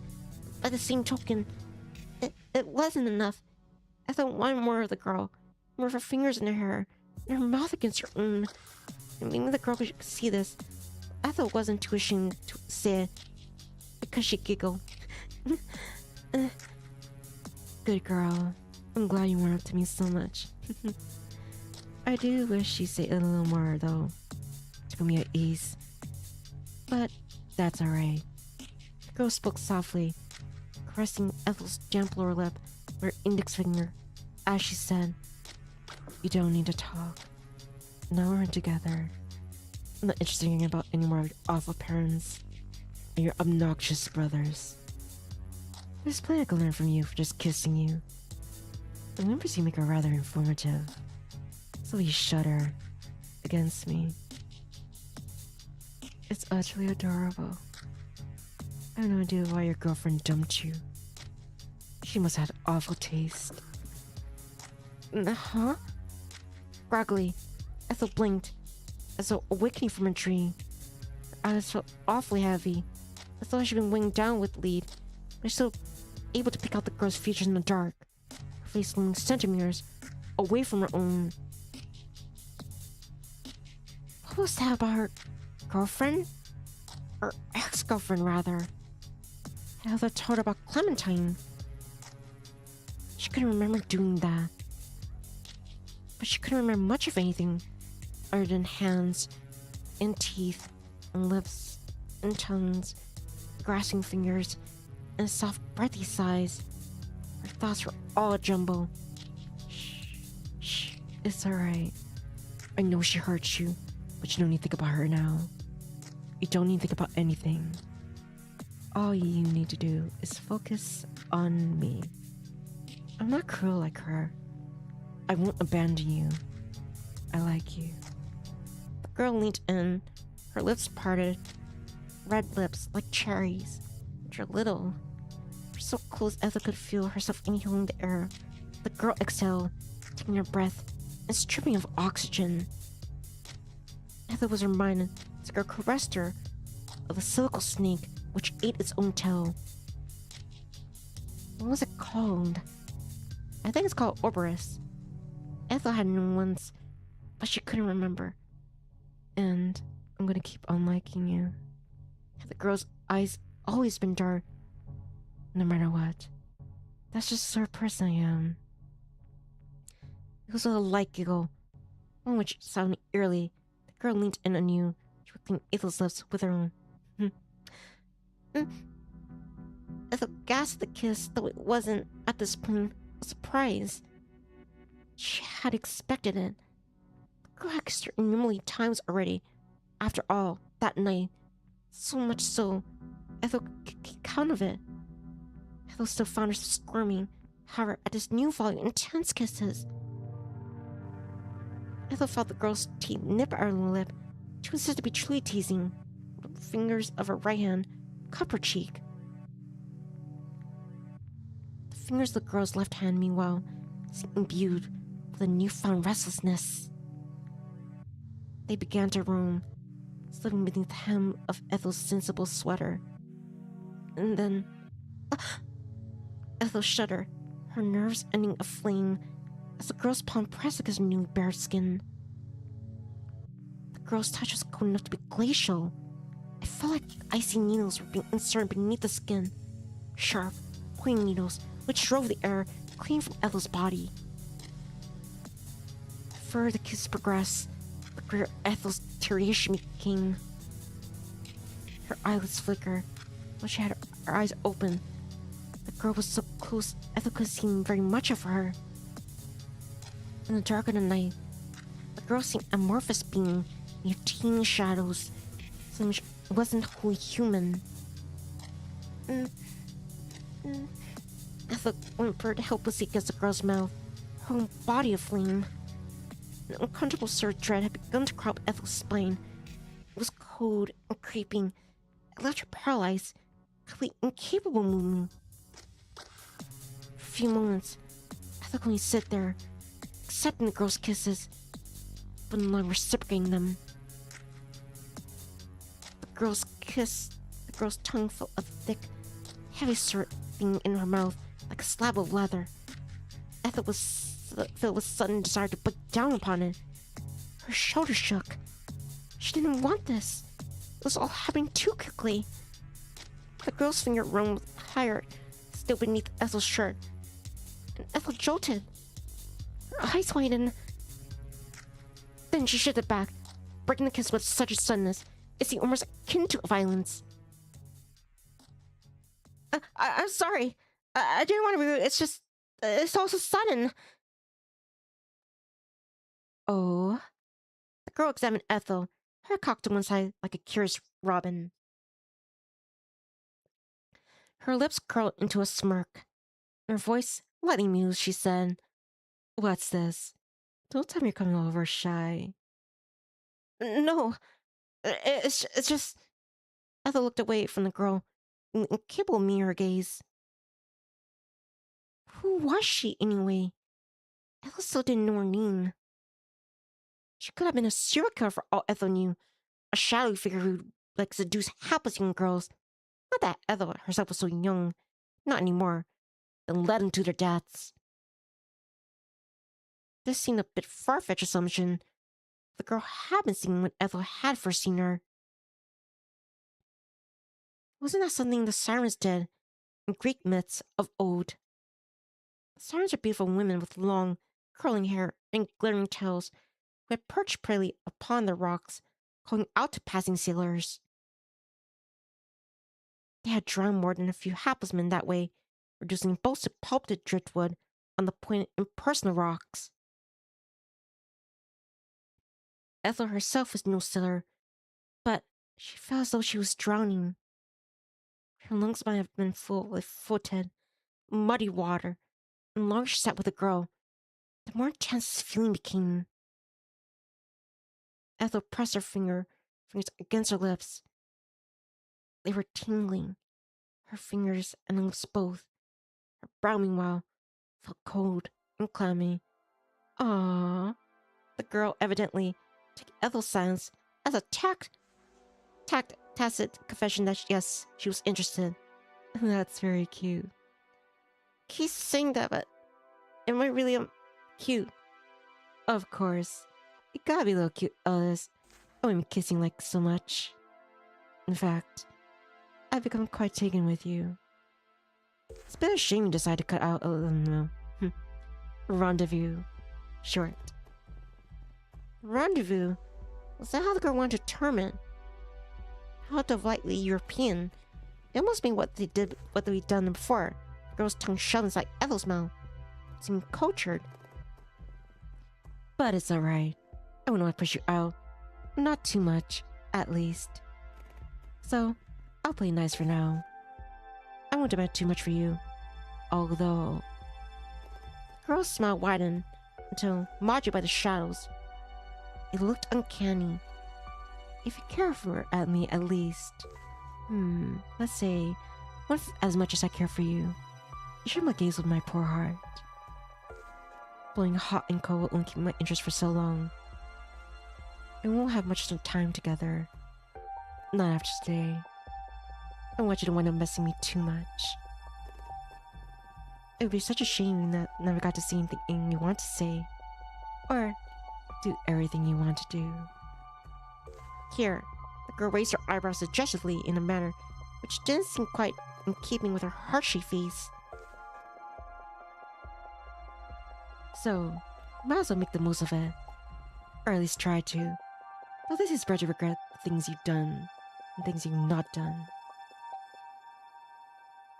It was a scene Ethel was familiar with, but she didn't hold much stock in it. There were a lot of things she'd done during her short life that she wished, in retrospect, she hadn't. She wished she hadn't plucked up the courage to hold Clementine's hand for the very first time, when they both gone to the cinema to watch some mindless superhero movie. She wished that she hadn't had the wild idea of asking Clementine on a date once the film had ended and the credits had started rolling. And she wished that Clementine, giggling, had said, "What's this? I thought we were already on a date." If a relationship had never brought between the pair of them, Ethel never would have known how much hurt it would have been a relationship fell apart, one that he cared about. She regretted that rattle a lot. You mean both, Ethel. Sometimes Ethel wished she could scrub her mind clean the entire relationship, all the night texting the trips to the movies, sleepovers, in Clementine's dorm room, which had been bigger than Ethel's. But maybe some good had come out of the short-lived relationship, after all. For a few months at least, Ethel had really, truly been happy. When she had been Clementine's girlfriend, she hadn't felt lonely at all. This loneliness had returned full force, however, as everything had come to an end. But what was done was done. There was no sense in dwelling on it. Present, she could sit here in here and now, on a pew in the Oxbury church with a girl, and that was good enough for her. In any case, Hannah girl said something rather strange. "What do you mean? We don't have much time left to spend together." Exactly what I said. My parents will be coming to pick me up soon. Tomorrow is my last day here. I'll be gone on Monday morning. Oh. Ethel hadn't expected that. But why she hadn't expected it was unsure. The girl had told her earlier, hadn't she? She wasn't staying at Oxbury indefinitely. She was just visiting. She had made quite apparent that she couldn't wait to get rid of this place. A sentiment Ethel shared. If she could have escaped Oxbury, she would have. It felt oppressive. It did seem awfully sudden, though, that the girl had announced her departure so soon after they met. Ethel only knew the girl for 2 days, or nights rather. They barely had a chance to talk. Hell, they barely had a chance to speak. The girl was so aggressive when it came to kissing her. Very little way of actual conversation had passed between them during the last 15 minutes. Now it seemed unlikely Ethel would ever see the girl again. There. The girl, perhaps sensing Ethel's anxiety, let her hand rest on top of Ethel's own. She smiled gently and said, "We have one more day. At least, share our dirty little secrets with one another. So don't worry. This isn't the end. Who knows? It might even be a new beginning." A new what? Ethel was stuck on the girl's words. They were rather corny. When the girl leant in, and the girl pressed her lips against Ethel's cheek. The kiss was a fleeting one, of a magnitude less intense than those she had previously bestowed upon her partner. But Ethel still blushed. She simply couldn't help herself. Not around that girl. She was hopeless. I don't mind giving you my phone number. Or my address. Heck, I even give you my national insurance number. If you wanted it. I don't think you need to go quite that far. I thought not. Still, I want to show you how serious I'm being about this. I'm serious about us. Us? What's there in us? This is new to Ethel. But you have to make a bit of an effort too, alright? If you want to keep seeing me, then you need to test your resolve. It's like a quest from a fairy tale, you know. Not that I'm sadistic as the ever princesses from those. I won't have you scouring the ends of the earth for golden apples or slaying any dragons. What I want is much more manageable. You just need to come to church to see me tomorrow night. Like you usually do. Do you think you can manage that? Do say that you will. I hate for things to end like this. The girl looked at Ethel, her gaze poignant and her lips pursed, and as Ethel stared at the girl's pretty face, she found herself incapable looking away. She was spellbound. Well, right now it's 8:15 for me. Oh, hi Victor, sorry. I was just ending stream. Cause yeah, I was gonna stream like 1 hour and yeah, it's been an hour already. Bye Victor. But yeah, I'm doing great. Thanks for asking. I got a little hot under the collar, given what just transpired in that vision novel. Well, I don't really have a collar. I have like this neck choker, but how are you doing? Hope you had a beautiful and lovely day. Or evening. However time zone it is over there. But yeah. Thanks for dropping in, but unfortunately, yeah, I want to make sure I get like time to eat and sleep because this burb has human work tomorrow. And yeah, it was getting very yeah, spicy. And I have to warn you, Chirps, because I think like as soon as she gets home, there's like yeah, you'll see in the next part.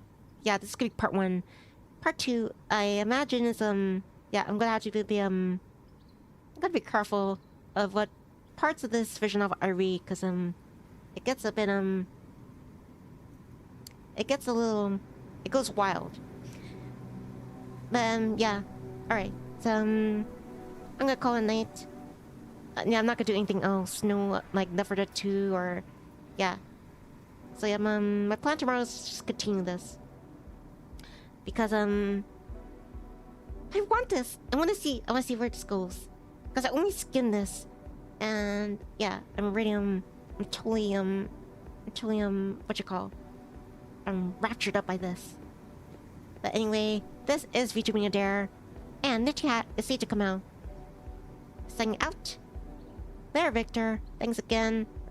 And as for when I'm gonna stream this part 2, maybe I'll stream it. Maybe 1 or 2 p.m. here, like Hawaii time. But yeah. Victor says, well, good night. I'll see you next time, Victor. Good night, Avery. Good night, Julie. Good night, Kenny. Kenny's off to helping as far as yeah, shop. Good night, Dimitri. Good night, Kurisu. Good night, Amadeus. Hope you enjoyed the Yuri. Well, I can't imagine you enjoyed it more than yeah, Ethel. Good night, Dupe. Good night, Dead Man. Chicken Wings is signing out. Good night, Proto X. Good night, Ghost Love.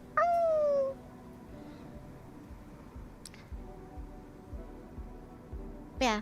See y'all next time. Take care, stay safe, stay nifty, and stay chirpy. See all of you again. Love you guys. Appreciate your time and company. And yeah, I'm enjoying this visual novel. Isn't it obvious? Don't judge me. Yeah, bye, please.